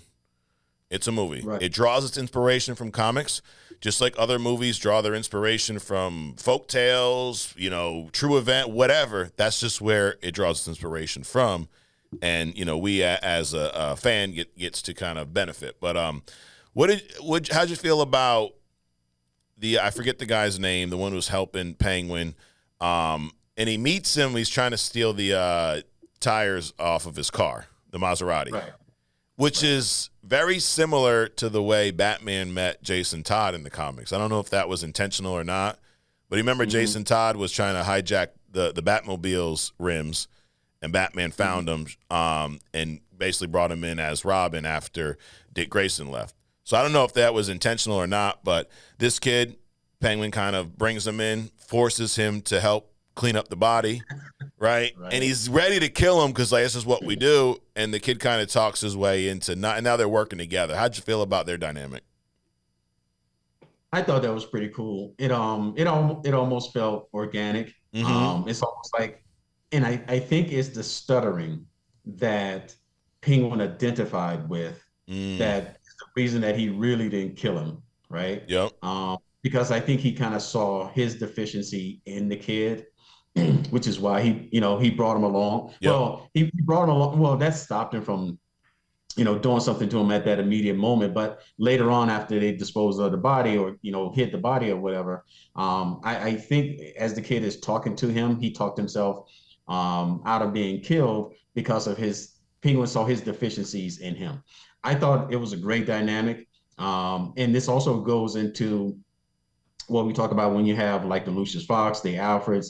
These are the side characters that help shape the main character. Right. So he's going to have some role in shaping the Penguin as this thing progresses. And I think it's a pretty cool dynamic. Yeah. Yeah. Victor's his name. He's so I guess he's essentially his driver that, is now along for the ride. Which it goes right back to that whole mob, feel. Most mob bosses have a driver, right? Tony had Chris, he had Furio at time. It always changed depending who was moving up the ranks. But this guy, and a lot of these in these mob shows and movies, a lot of the guys that end up becoming that right hand man or that second in charge start out as the driver and work their way up. So I think we'll see this guy kind of develop into that. Sophia Falcone. Look at Happy. I mean, he graduated, right? Oh, yeah. Yep, he's up there, dude. He's in Deadpool, like he told Deadpool, I'm the guy. As far as you're concerned right now, I'm the man. Right. He's like, I don't know how far you got into the Penguin, but this guy definitely graduates into something more than just a driver. Yeah. Yeah, so I kind of saw what happened at the end a little bit, where he kind of stages, like I was dozing off, but he kind of basically pins the murder on Maroni's crew anyways. But Sophia Falcone, she's a character that in the comics, she's a bigger girl in the comics. She was the one that played she was the hangman killer in The Dark Victory that followed up Long Halloween, which they actually kind of reference here. She's now out of jail, so this supposedly takes place after that. How'd you feel about her portrayal in this? Other than the size, because they really went, right field on that. It's almost like they made a female Bane. Yeah. But her intensity and you could just see the psychosis behind her eyes as she's acting this character out. So I thought it was a very good portrayal. Yeah, same. I enjoyed it. And the difference, from the Bane for me is, even though Sophia Falcone has that look, she's not really meant as a physical threat, right? They're still mob bosses. They're still about shooting versus, she ain't going to be wrestling Batman to the ground. Right. She actually gets paralyzed in, I think it's a Dark Victory when, I forget who it was, throws her. They think they killed her, but she didn't, and then she ends up wearing that brace, that metal brace around her head. But anyway, the Sophia Falcone in this, I agree. She has that presence. You can tell she's sick and twisted, and it definitely shows. And it seems like it's going to be building, a Ozzy versus Sophia Falcone throughout this show, which I'm all for, dude. I think that's going to be really good. I'm looking forward to it. But yeah, as a whole, I love the look and feel of this too. Like that was one thing that I wasn't sure about because, the Batman, partly one of the things I love about that movie is the visuals, is the feel of Gotham City. It is the way it's shot. And now they did a lot of that here. It really felt like it was part of that universe. Sometimes when you see these offshoot shows like She-Hulk, it doesn't feel like it's part of the MCU. Mm-hmm. Right? Like there's some of these shows that happen and you're like, it feels like it's a different world. This feels like it takes place as it should in that same universe for me. So look, feel, I'm with it. I like a lot of the casting. I like the side characters. I'm looking forward to the next episode. The only downfall, Adrian, is the next episode isn't until September 29th, which is actually next Sunday. So they debuted this on a Thursday, but they're going to drop the next episode next Sunday. So it will give me time to catch up, but a little bit longer wait for the next episode. Then they're going to be dropping every Sunday night. So, and this is 8 episodes in total. What about the length? Mm-hmm. It was a little bit over an hour. Did you like that? Did you like having the longer? Because sometimes Marvel shows, a little 40, 30 minutes. Yeah. Well, they're 40, 30 minutes, but they're actually 20 minutes because you got, some intro and some, elongated post-credit thing going on. Right. You gotta list the coffee boy and the gnat that flew into the windshield and on the way to work. Yep. It just, but no, I think it was a good length because it gave it an opportunity to, really dig deep into some of the things. I really liked, you brought up the scenes. I really liked the close-ups because again, the makeup was so good. It was. I mean, you couldn't really, especially when he did the when he took off his shoe and his sock on the side of the bed. Yep. He was all mangled up and stuff. I mean, they really did a good job on those close-ups, but it also Colin Farrell did such a great job in those little twinges and the little eye things and the twitches and the gold tooth thing. So I appreciate that they took the extra time to zoom in and do those kinds of shots because it really made it a more grounded, you're involved with the movie kind of a deal. Right. And the other thing that made it good is that people forget that Batman, when he first came out, his title was the world's greatest detective. Right. Right. So he was a detective. And so it's more like a cops and robbers show than it is a superhero show. Yes. Right. Yep. So this movie makes it so based off of that, based off the detectiveness, based off the crime fighting and all that kind of stuff. This was more like that than a Justice League kind of a deal. And so for me, it just hit home. Yeah. Yeah, absolutely. It does. I really think that Matt Reeves is calling this universe like the Batman epic crime saga or something along those lines, like that it's meant to be a crime saga, this whole story he's telling, which shows me that Matt Reeves understands the Batman characters and understands the whole what makes Batman Batman. And I don't think a lot of directors do. So when people tell, oh, you need to over your head, I don't think Christopher Nolan understood Batman characters that well, to be honest. I think he knows how to make a good movie. I think he made a very good kind of crime thriller for The Dark Knight. I think Batman Begins, he adapted a lot of the source material and created a very good origin story. And then I think with Dark Knight Rises, he tried to do too much, and I don't think to me, it's not one of his best movies. But Zack Snyder, I don't think understands the Batman characters. I don't. I think, when you have a Batman who's fucking killing and branding people and all this nonsense, I don't think that's Batman. I think that Matt Reeves has shown us, at least so far, right, with his creation of the Battinson character and what he brings to the table and how fucked up Gotham really is, I think he understands the Batman lore better than most of these previous directors, because Gotham's supposed to be the worst of the worst cities. And it should have crime like this that is completely taken over. And it should feel like Batman's back is up against the wall and God knows how the hell he's going to fix any of this.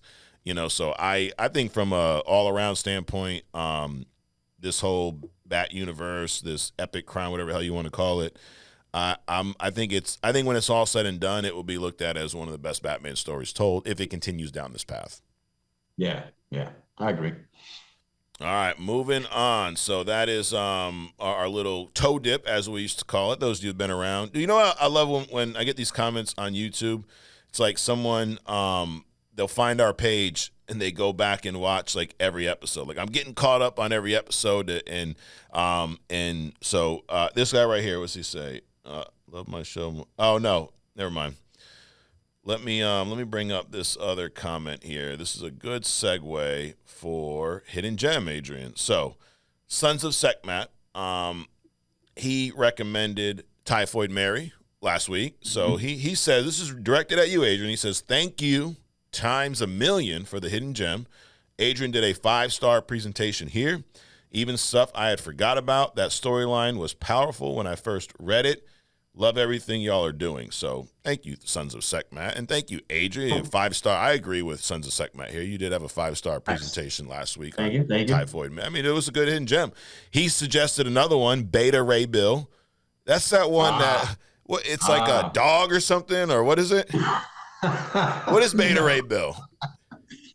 Beta Ray Bill is, he's a alien version. So think about, the Green Lanterns, right? That you have the Green Lantern Corps. Yep. Well, Thor is kind of like a core in itself. There's other Yes. Thor. Okay. Yes, that's right. So Beta Ray Bill is a version of Thor. Yep. From another planet. He's actually more powerful than Thor. Okay. So if we're gonna do a hidden gem, we'll save the rest. But he's definitely not a horse or a dog or whatever. Yeah. You know, he's not like. If you look at the Green Lanterns, they have like, I don't know, octopus as Green Lanterns and stuff like that. So yeah, you can have but anyway, Beta Ray Bill is a alien Thor that's actually more powerful than Thor. Okay. Well, that's his suggestion there. And then we also had Brian freaking Vaughn, who he comments frequently. His hidden gem suggestion was either Jonah Hex or Booster Gold. Says both are amazing characters. So and then we had someone else last week, I think, suggested Nightwing. So, and hey, keep the suggestions coming, dude. I mean, we do this show. We get together once a week to talk about comics, and but y'all are watching. So if you got any suggestions, not that we're gonna let you direct the show, but you know, we'll take them into consideration, right? Those suggestions is funny. Like Jonah Hex is a very interesting character. He's like metaphysical back from the Western days, right? Yep. And Booster Gold, talk about juxtaposition. Jonah Hex is from the old Western cowboy days. Booster Gold is actually from the future, who came back in time because he's such a narcissist. He wants everything to be about himself. So he came back in time so he could be more prevalent, more prominent and prevalent. He wanted to be like an actor, not an actor, but have that level of gratitude and appreciation and adornment. So it's crazy those two names came up because they're completely two different time frames. And we're talking about them in the present. So interesting characters, and definitely I can into them. There you go. One more hidden gem suggestion here from the Nomo, I don't even know. Sorry, bro. I can't read the name. Hidden gem idea was the Blue Marvel. Okay. And he also, reason I brought the Nomothete, I guess. He also had another comment and wanted to hear your take on this. He says, I love the show. My comment is most people say that Batman is DC's smartest human, but I'd have to say it's actually Joker because in most instances, in the comics, the Joker is always 5 steps ahead of Batman. He always has contingency plans for what Batman thinks is going on, and what Batman usually thinks is going on isn't usually the true plan of the Joker. Hell, Joker in the comics knows Bruce Wayne is Batman, knows where the Batcave is, literally has been there without Batman's knowledge, stole all Bruce's money, etc. He's on another level. What do you guys think? That's an interesting point there, dude. Joker does usually, now Batman usually outsmarts him in the end, so I don't know that I would say Joker is smarter, but they're probably 1 and 2, right? What would you say to this? I don't think that the Joker is smarter than Batman when it comes to intellect alone. Okay. I think that his psychosis gives him an advantage in that he deploys his mind in a way that Bruce slash or Batman slash Bruce Wayne can't conceive of doing. Just like he knows his identity, right? He could reveal him, Mm-hmm. but he has so much fun, torturing him and doing all these little things, stealing his money, sneaking into the cave, and he has so much fun doing that. That's more important to him than exposing his identity. So Batman wouldn't think about those kind of twists. Yeah. So it's a different kind of intellect, but Mm-hmm. not necessarily higher than Batman slash Bruce Wayne. Okay. But Joker's obviously no dummy. He's not like some of the people that comment on our show, right? He's a lot smarter than a lot of them, you know. Not the ones we're talking about. The ones we're pointing out are, you know, they're smart. But yeah, I get his point though. I mean, I think Joker has maybe from a creative standpoint, like a if you could have like a fucked up level of creativity, Joker is at like 1,000,000 on that scale. Because a lot of it, it's so creative, but it's so fucked up. And he does, he's a good planner. Let's put it that way. You want to, plan a big old shindig. Maybe that's why Diddy dressed up as Joker. He plans these parties. He's like, dude, I mean, I'm about as good as a planner as Joker with these freak offs with 1,000 bottles of it. Yeah, I think he was sent that cease and desist because he just did him injustice. I mean, it's like, dude, you can't even do this guy right. So just stop. Right. Joker is on such another level, psychotic wise, that the high evolutionary would look at this dude and be like, dude, you're fucked up. Yeah. Absolutely. Yeah, something's wrong with you. Yep. And that's I mean, he's actually, I'll save this. The statement I was gonna make, I'll save for agree to disagree. But you know, I think sometimes people critique Batman movies because they're like, there's always Joker. Like, how many Jokers do we need? But I don't know. I don't want to see a Batman story without a Joker in it in some way, shape, or form. Like, maybe it's redundant, maybe it's tired, but why do I want to see Batman with no Joker? I want to see them both. Like, we have a Joker in this Batman epic saga. There's another Batman movie in development, Batman Brave and the Bold, which is going to have an established Batman with a Bat family. So a different take than we've ever seen in live action. Now, we don't know any details about that movie outside of that. Should there be a Joker in that movie as well? I disagree in that it could be good because it's almost like you're saying that Batman cannot or does not exist without a Joker. Now, Joker is probably most definitely Batman's most prominent rival, Mm-hmm. and I think they feed off of each other. And I think that Batman in his own way does the same kind of stuff that Joker does. You know what I'm saying? He doesn't sneak in. He probably does sneak into. He probably already knows what Joker is because he lets him go too much. He allows him to break out so much. I mean, they just have this dynamic. But I could see 99 Batman movies, shows, whatever, to one with Joker in it. Batman has so much stuff going on. There's so many adventures that they're not even scratching the surface of, and most of them don't include the Joker. Yeah. But it would be nice. It is nice to see Joker in it, done correctly. Right. And he doesn't need to be the main villain. And I think that's what, at least with Matt Reeves so far, Joker's not the main villain. Yes, the Riddler was the main villain in the first movie, but then you had Penguin there, you had Falcone there. I like when, and we see this a lot in the comics, where there's, even though there's one kind of main villain, all the other ones are still there as well. Like in The Long Halloween, one of the things that's so great about that story is they incorporate so many different Batman villains, all while they're trying to figure out who Holiday is. Right. So because they say Bat family, I would love to see Death in the Family done done properly in live action, because we've reviewed that comic here in the past, and outside of the, what happens to Jason Todd and how he eventually becomes Red Hood, a lot of that comic is silly and stupid. The Joker over in in the Middle East, like as a dictator. It's ridiculous. Like that's a story that needs to happen in Gotham. Jason Todd needs to get the shit beat out of him at Amusement Mile, like they did in that show Titans, where it's the Joker's, like it should be something screwed up like that. But that I think that story done right with the Bat family already, established. If you adapt that, James Gunn, into this, Batman Brave and the Bold, I think you could have one of the best Batman movies ever done properly, because that story could be that good if done right. Right. Yeah, seeing Jason Todd getting the soul snatched out of him would be as satisfying as seeing the Gyllenhaal getting blown up and Batman just to erase.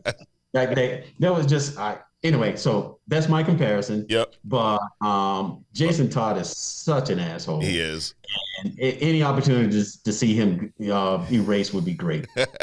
But then I think he redeems himself, though, because I love the Red Hood character. Like, Under the Red Hood is another great story that I'd love to see done on screen somewhere. Okay. Yeah, I think so. Definitely a better. I mean, he was always a villain. Right. It was like you guys think I'm a cop playing. I think it was Denzel played that movie. He played this street hustler. Oh, Training Day. And he was like, you guys look at me. I'm paraphrasing. Yeah.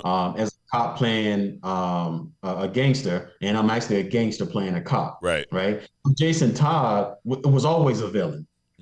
Right. He was always a villain dressed up as a superhero. And so I'm glad they made that transition. Yeah. Yeah, he was he was a little motherfucker, dude. He really was.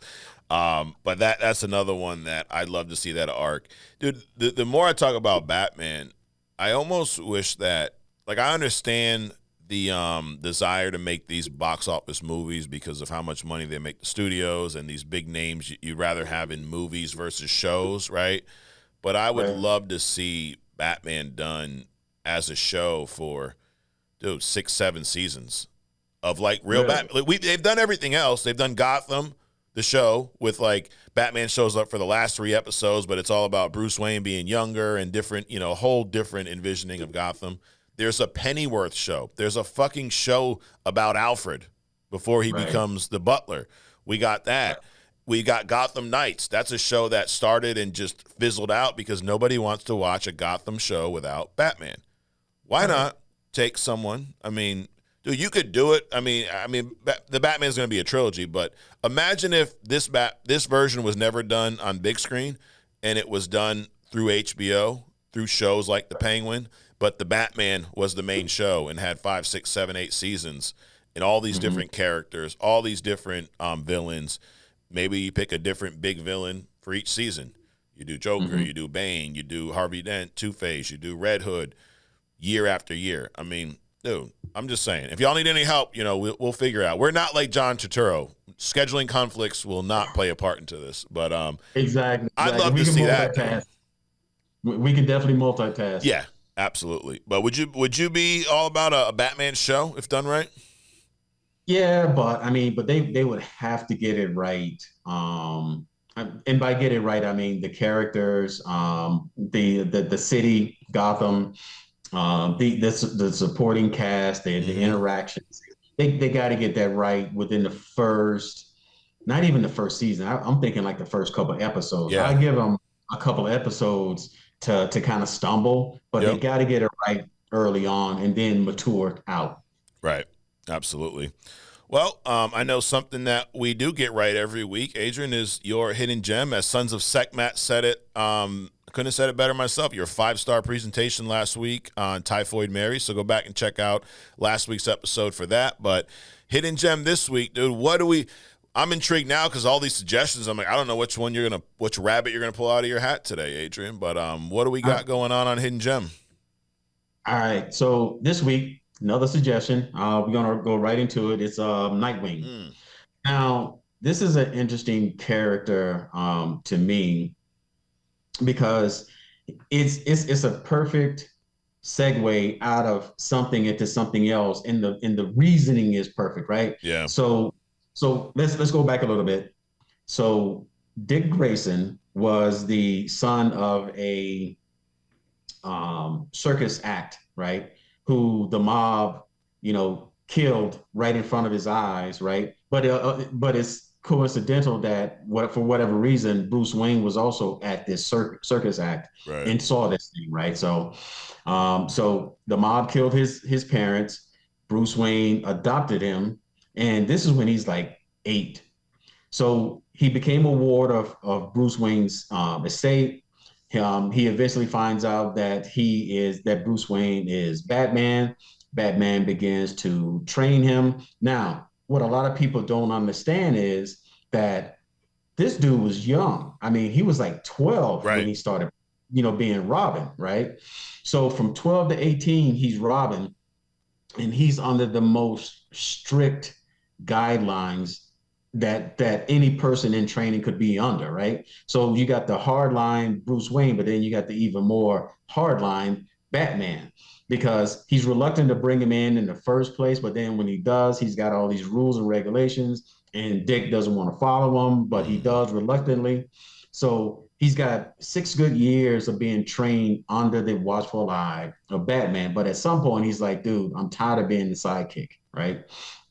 I'm tired of being chum. I'm tired of being, all this other things. I want to be my own thing. So that's where the Nightwing persona comes from. So he goes out, so he's like 18, 19 as Nightwing, and then he starts carving himself separate from the Batman model. And I think the difference between the two is they're both kind of brutal in their tactics, but I think Nightwing would go a little farther than well, I won't say he'll go farther because he doesn't use the gun thing. He has his own set of tools and weapons. But his frame of mind is a lot different than Batman. It's a little bit more relaxed. He's not so deep into it, where it's like his absolute persona. There's a difference between Dick Grayson and Nightwing, whereas there is no difference between Batman and Bruce Wayne, right? Batman is the present, Bruce Wayne is the mask. Dick Grayson is Dick Grayson, but then he's also Nightwing. So it's that kind of dynamic that got him away from Bruce Wayne and the Batman camp. Now, he goes out, he has his own adventures, and there's a lot of them. I mean, he's still a young person, so he's doing his own thing. But the interesting thing is that, well, when his parents died, they left him some cash, Yeah. and Lucius Fox turned that into like a small fortune for him. So he could have existed outside of Bruce Wayne anyway, which is how he actually funds a lot of his stuff as Nightwing, right? He bought, I think he bought the whole apartment complex that he lives in. He uses that fund to build his own tools and equipment, things like that. So he was like, he's a little millionaire on his own. But apparently anybody is around. I mean, Alfred was a millionaire. Come on. Right. So pretty much anybody around Bruce Wayne is got money. So he goes out. So he creates, not he doesn't create, but so the Justice League is established, and so the Titans is basically a mini version of the Justice League. So he's the head of that, just like Batman was the head of the Justice League. And they bring in the Flash and Wonder Girl, Raven, Starfire. So that thing builds up and it becomes its own team. You guys can get, deep dive into the team and what they do. At some point, he also becomes a secret agent in this other organization, Spiral, right, as Agent 37. Okay. So he has those adventures, and this is Batman sending him in for whatever reason. So he's basically using all of these skills that he's learned from Batman, not from Batman, from being around Batman, and there's a lot of them, right? Because he has no superpowers, to do all these other adventures. But his whole moniker is the same thing. If you're in my town and you're doing something wrong, you don't have to worry about just Batman, but you also got this other presence. Yeah. So he spent a lot of his time carving Nightwing out separate from Batman, but obviously there's a lot of Batman in him. Now, as far as again, this kid is a kid.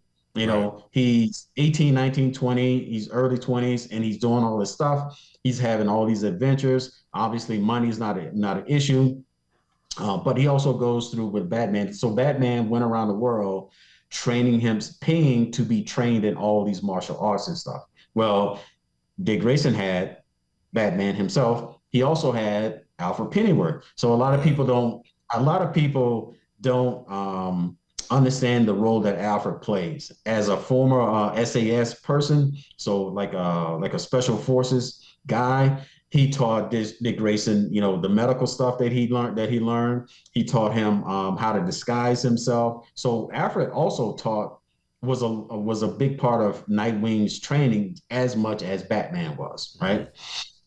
So powers, he has none. He's a regular guy that trained himself to the Batman level.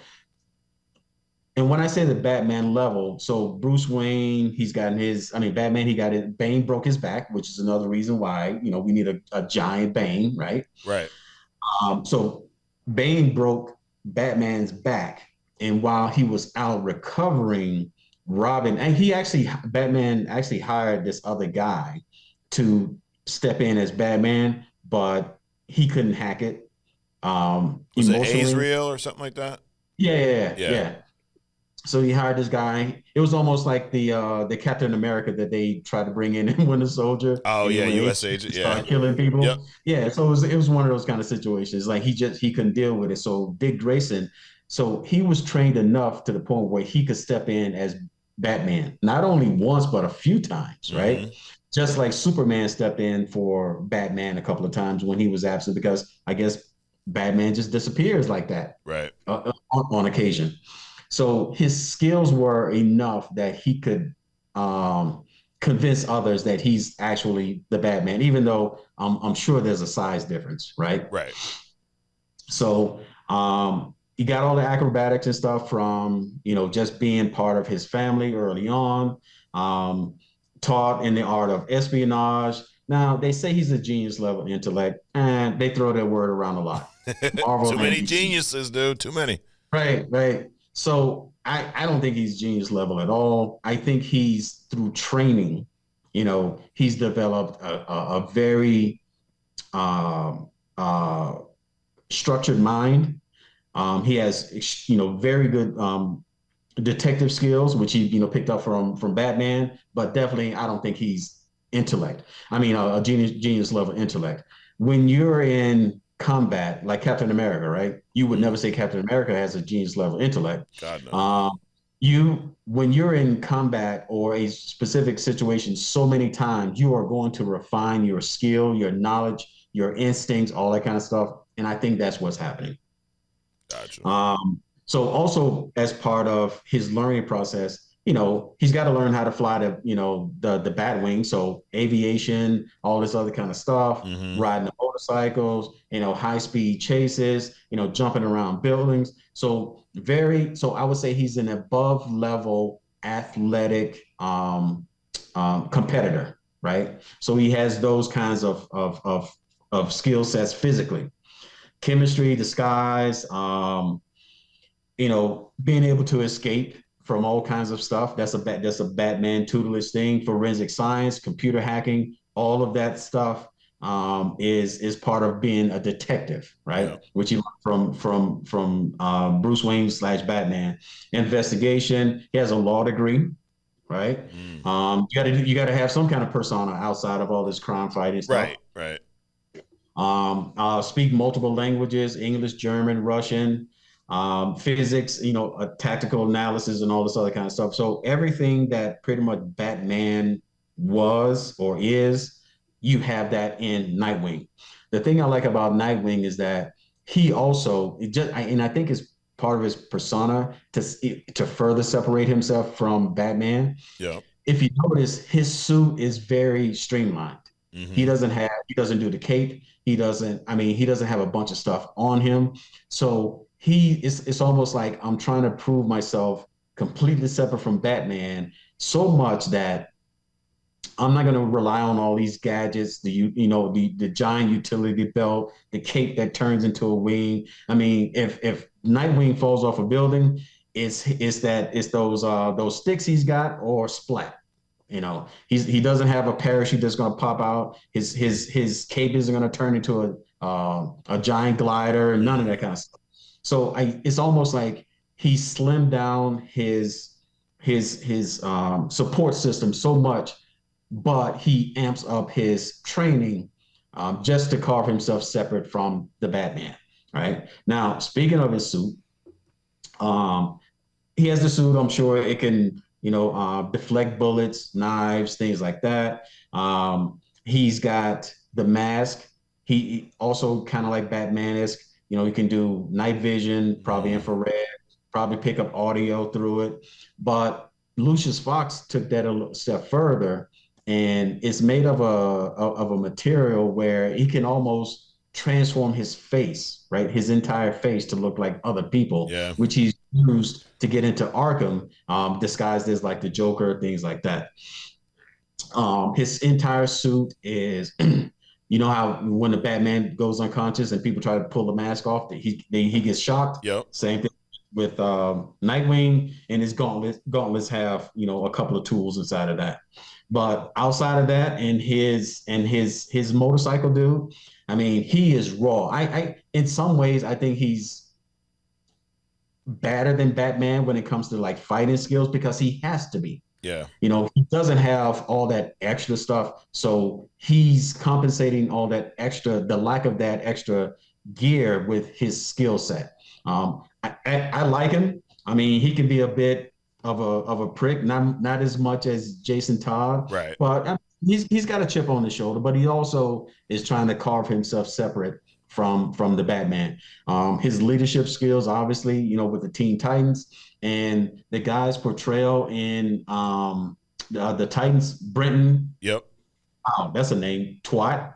Yeah, Twaits. Yeah, Brenton Twat. Okay, there we go. Well, whatever. But I mean, he did a really good portrayal of Nightwing in the Teen Titans, and the Teen Titans show itself was pretty good. It was.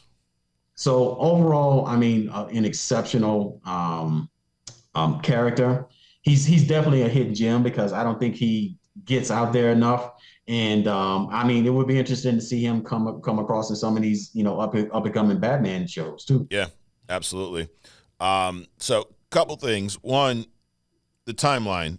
He was Robin, 12, 13, I think, depending on what story you're reading, right? He's about that age when his parents are killed, and then Batman takes him in. When does he become Nightwing? 18, 19, 20s? When does that happen? I think it's probably because he I think at some point he just got disgusted with the whole Batman Bruce, right? Because it wasn't just a Batman thing; it was also the Bruce Wayne thing, right? Mm-hmm. And I'm sure it was some of that, my dad kind of crap, that whole teenage separation thing. Yep. So he probably spent like a couple of years, trying to redefine himself or find himself and to decide what he wanted to do. So I'm probably going to say like, in his early 20s. Yeah. But he started carving himself out, I'm thinking early on, but then just made the final leap probably in his 20s. Got it. So maybe 10 years as Robin, maybe a little less, and then he switched over to Nightwing. And correct. It's funny because there's times where like Dick kind of despises Bruce and Batman, but it's also he also is the reason you are Nightwing in a way. Like, so it is very parental, the relationship. I mean, think about, not everybody's parents perfect. Some fuck you up in certain ways, and then other shit you learn from them, right? Like, he kind of got that dynamic here where he stepped in as the father figure in a way, but we know Bruce is jacked up. I mean, Batman is who he is, and Bruce is the mask. But now you got Bruce, who's the mask, trying to raise a kid almost, but then Batman kind of takes over. And it's like you're raising him and traumatizing him all at the same time. He grows up to hate you, but now he's basically become a version of you in a way. It's I mean, it's pretty intriguing when you dig into it. And it's, goes back to the whole, comic books are just, for kids. No, dude, there's a lot to these stories. So you mentioned the mask that can change his face. I remember a comic, I want to say it's in the Court of Owls story, where Dick is disguised himself as Joker, and Batman and Joker show up to somewhere, I forget who they're fighting, and everyone's like, what the hell? Why is Joker helping Batman and this and that? But it's actually Dick Grayson, with the whatever. You mentioned Titans. Yeah. Brendan Twats, or whatever we're calling them, Twites. But that show, I think, is very underrated. I don't think underrated. I think it has good reviews. It just, for some reason, did not get watched. Like, it, maybe because it was on, Max. I have no idea. But maybe it wasn't promoted properly. But there are some really good seasons. I've still not finished it because I was so pissed off when they said they canceled it. I'm like, I'm not even going to fucking watch this season. They canceled the damn show. But season 3, now, well, let me back up. In the beginning of this show, Dick Grayson's a police officer in Chicago. He's already left Batman. He has this disdain for Bruce and Batman, right? And he's not even dressing up as Robin anymore, and he kind of gets pulled back into it with Raven, But we see him go from Robin to forming the Titans to then becoming Nightwing in this show. So for this, like, you want a little companion piece for Adrian's Hidden Gem? Go watch the first few seasons of Titans, and you'll see how badass Nightwing / Dick Grayson really is.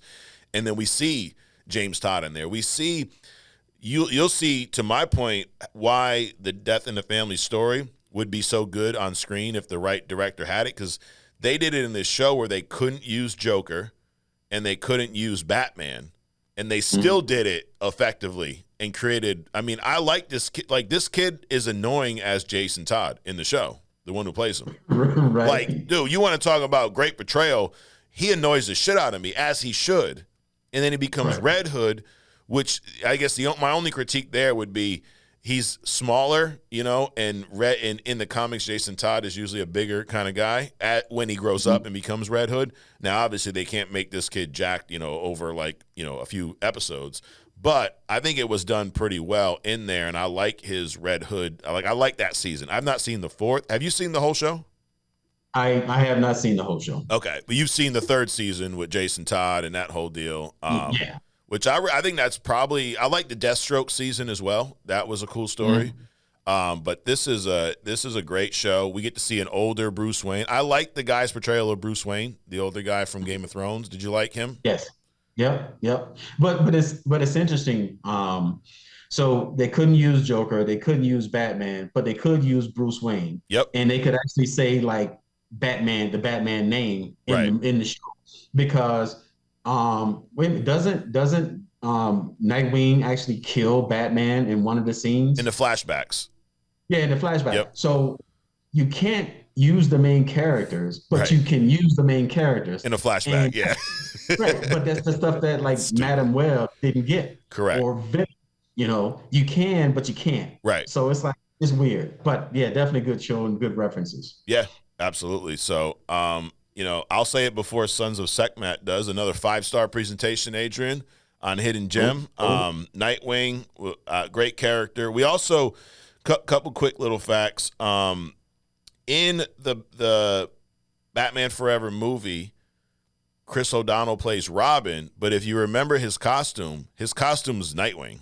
He doesn't have a actual Robin costume. When he's in the circus, he does. He has the red and yellow and green. But when he becomes Robin, it's like a black and red, and it has almost a Nightwing logo, which was pretty cool.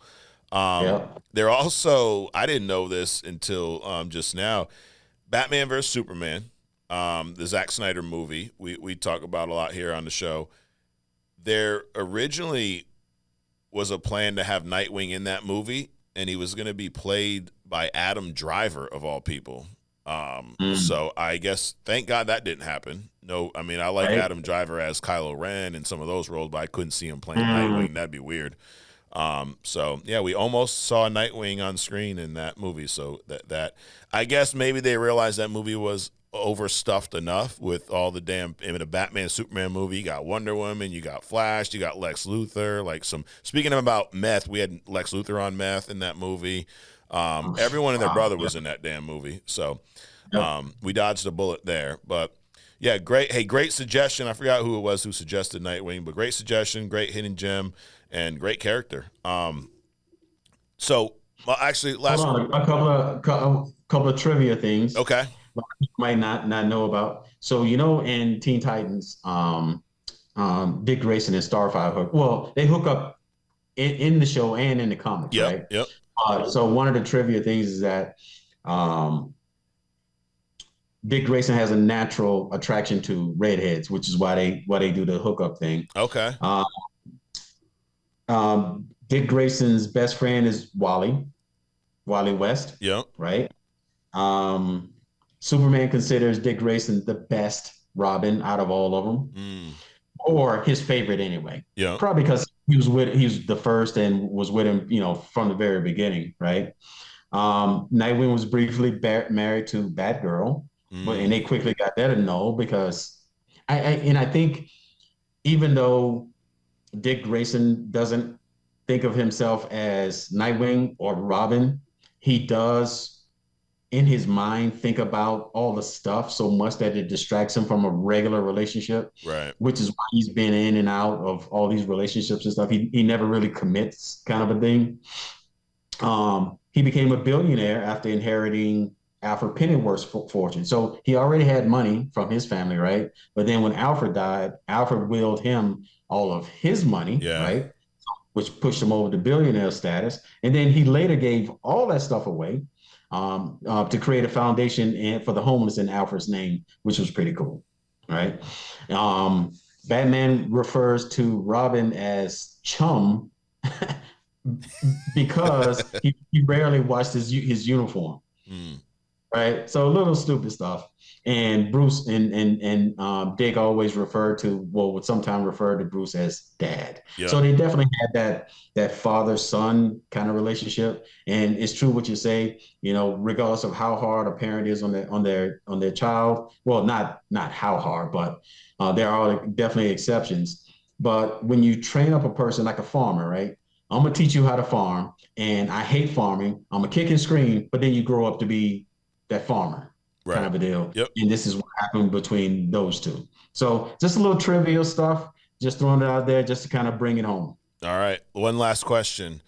Is Nightwing the Mask or is Dick Grayson the Mask? I think neither one of them are the mask. Nightwing is just something Dick Grayson wears. Okay. In order to fulfill his sense of purpose. And of course, Gotham needs it. Got it. So, like I said, I don't think Dick has that psychosis because remember he started out as Robin and then he switched, so he can't be so ingrained. Batman has always been Batman. Dick has had a couple of identities. He's gone from Robin to Agent 37 or whatever it was. He was undercover, and then now he's Nightwing. So he's not really attached to a identity. He's attached to a purpose. Okay. So I mean, sounds like then Dick Grayson is the identity. Like Batman, the identity is Batman. Yes. Okay. Yes. So not necessarily Nightwing, but whoever he is, that's the mask. He's really Dick Grayson. Yes. Okay. He's the opposite. That's, I guess, probably one of the biggest differences between him and Bruce. Bruce ain't no Bruce. Bruce is nobody. Bruce is an act. Dick Grayson's not an act. Right? That's his. Okay. Cool. Well, there you have it. I'm interested to see who you pick from the list of suggestions for next week. Up next, and to bring this thing home, take it home, as they say in show business, Adrian. I wouldn't know. I'm not in show business, never have been, but we can pretend since we do this every week. So agree to disagree. This is the educational portion of this show for all you guys out there. For some of y'all are here for entertainment. Some of you here for knowledge. You just sat under Adrian's learning tree. And then some of you are here to be educated. This next piece is where we educate you on how to treat each other. Okay, I guess that's probably a better way to put it, because we're going to do agree to disagree, and I'm going to say some things that I feel today And Adrian's going to let me know if he agrees or disagrees. And if he doesn't, I'm not going to be offended. I'm not going to write about you online. I'm not going to say, it was just over your head. You just didn't get it, Adrian. Oh, my God. I'm not going to say that. So I'm just going to move on to the next question. I may ask you, like, dude, why'd you, what do you think after, or why did you disagree? But it's not going to upset me, Adrian. I can promise you that, okay? It may upset some people that are watching. So anyways, are you ready? Ready. All right, let's do it. Number one, The Batman is better than The Dark Knight Rises. I would agree with that at this point, since you've beat it into me. Zack Snyder's Justice League is better than The Dark Knight Rises. No. Disagree. Okay, disagree. Bruce Wayne is the mask and Batman is the real identity.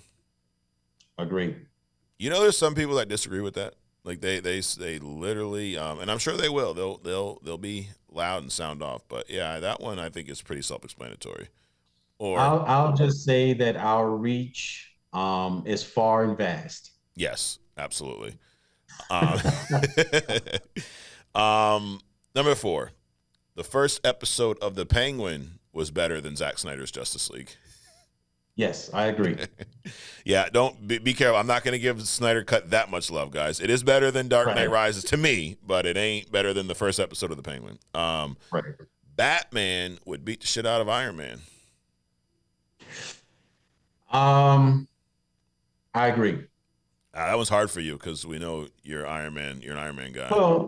Well, you got to think. Well, I mean, if you think about the tech, he definitely has the tech on him at his disposal. I mean, Batman traditionally, obviously, he can't be prepared to fight every person on the planet all the time. So yeah, I mean, he has a limited space in that utility belt, unless he start creating. If he hooks up with Reed Richards, which he cannot, right, or someone at that level, he'll create a pocket universe in that utility belt, and then he'll be capable. Right. Then it's just a matter of how quickly can I remember where to go to get this particular thing. But so Iron Man has a lot at his disposal, but Batman with his quickness, his combat experience, because he's going to be close quarters. Yeah. Iron Man is going to be from a distance. Right. Iron Man is the sniper in this matchup. Batman is the hand-to-hand combatant, right? So if it ever gets to that point, he'll tear him up. In other words, Batman will tear up Iron Man. Absolutely. Dude, there's probably a small list of people that if it was just hand-to-hand combat, that would even be able to go hold their own against Batman from a hand-to-hand comp because of how much every damn way of fighting out there he's studied and learned and have become a top level in that. So there you have it. Batman will beat Iron Man. The Joker is the best Batman villain in history. I agree. Christian Bale has the worst Batman voice in live action history. It's true. I disagree. Okay. Wow. All right. Who's got the worst voice then? Well. In that context, the worst Batman voice, sure. Okay. Sure. Now that I'm only because you've made such a stink about it. To the level of my even noticing it, because I didn't even notice it before. So sure. So I pointed it out. He has to the you. worst Batman voice ever. All right, there you go. So that's an agree. I mean, dude, it's what kills me is like when it's a long dialogue. Like it's one thing to say like, "Get over here, where is she?" But when it's like a long dialogue and he's the whole time, like, bro, chill. Calm the fuck down. If they don't recognize Clark Kent as Superman and all he does is take the glasses off, bro, you don't need to change your voice that bad. You don't give yourself fucking strep throat over here. Just, anyway. Holy shit. But last but not least, Adrian, this is almost like a disclaimer. You shouldn't judge us off of one TikTok. You should get the whole picture by going to the YouTube channel and watching the entire show. I agree. Because, things can be taken out of context, right? There's people that see one little TikTok, one little statement here, and they get all upset. And this is meant to be as the nickname of the show, Fun with Mike and Adrian. It's meant to be fun, right? No hard feelings. We get together once a week. We talk shit. It's almost like, I almost say it's borderline comedy. It's jokes, right? Don't if you take us too serious, you'll be upset. If you don't, you'll have a blast. Right. I agree with that. Yeah, that was a freestyle and agree to disagree. You see that? So, there you go. Anyway, Adrian, thanks for, I would say coming out, but thanks for chiming in, I guess. Thanks for zooming in. Yes, that one. We're not sponsored by Zoom either, but hey, we are using you for this show. So thank you, Zoom. Thank you for zooming in. And we got, mini Adrian right there. I think it is almost like, we're just going to call that Bane. That's the Tom Hardy Adrian. There you go. But anyways, Adrian, thanks for popping in. Thanks for the 5-star hidden gem as always. Guys, thanks for checking us out. I'm not going to go to the wide shot because it's just me here. Actually, you know what? Fuck it. There it is. Look at that. Nope, empty seat. We got Adrian up on the little thing. But all jokes aside, hit the subscribe button if you've not already. Share this with your friends, your family, your neighbor. Happy Batman Day to you all, and we will see you next week. Adrian, thanks for popping in. Yep. All right, dude. We'll see you next week. All right, man.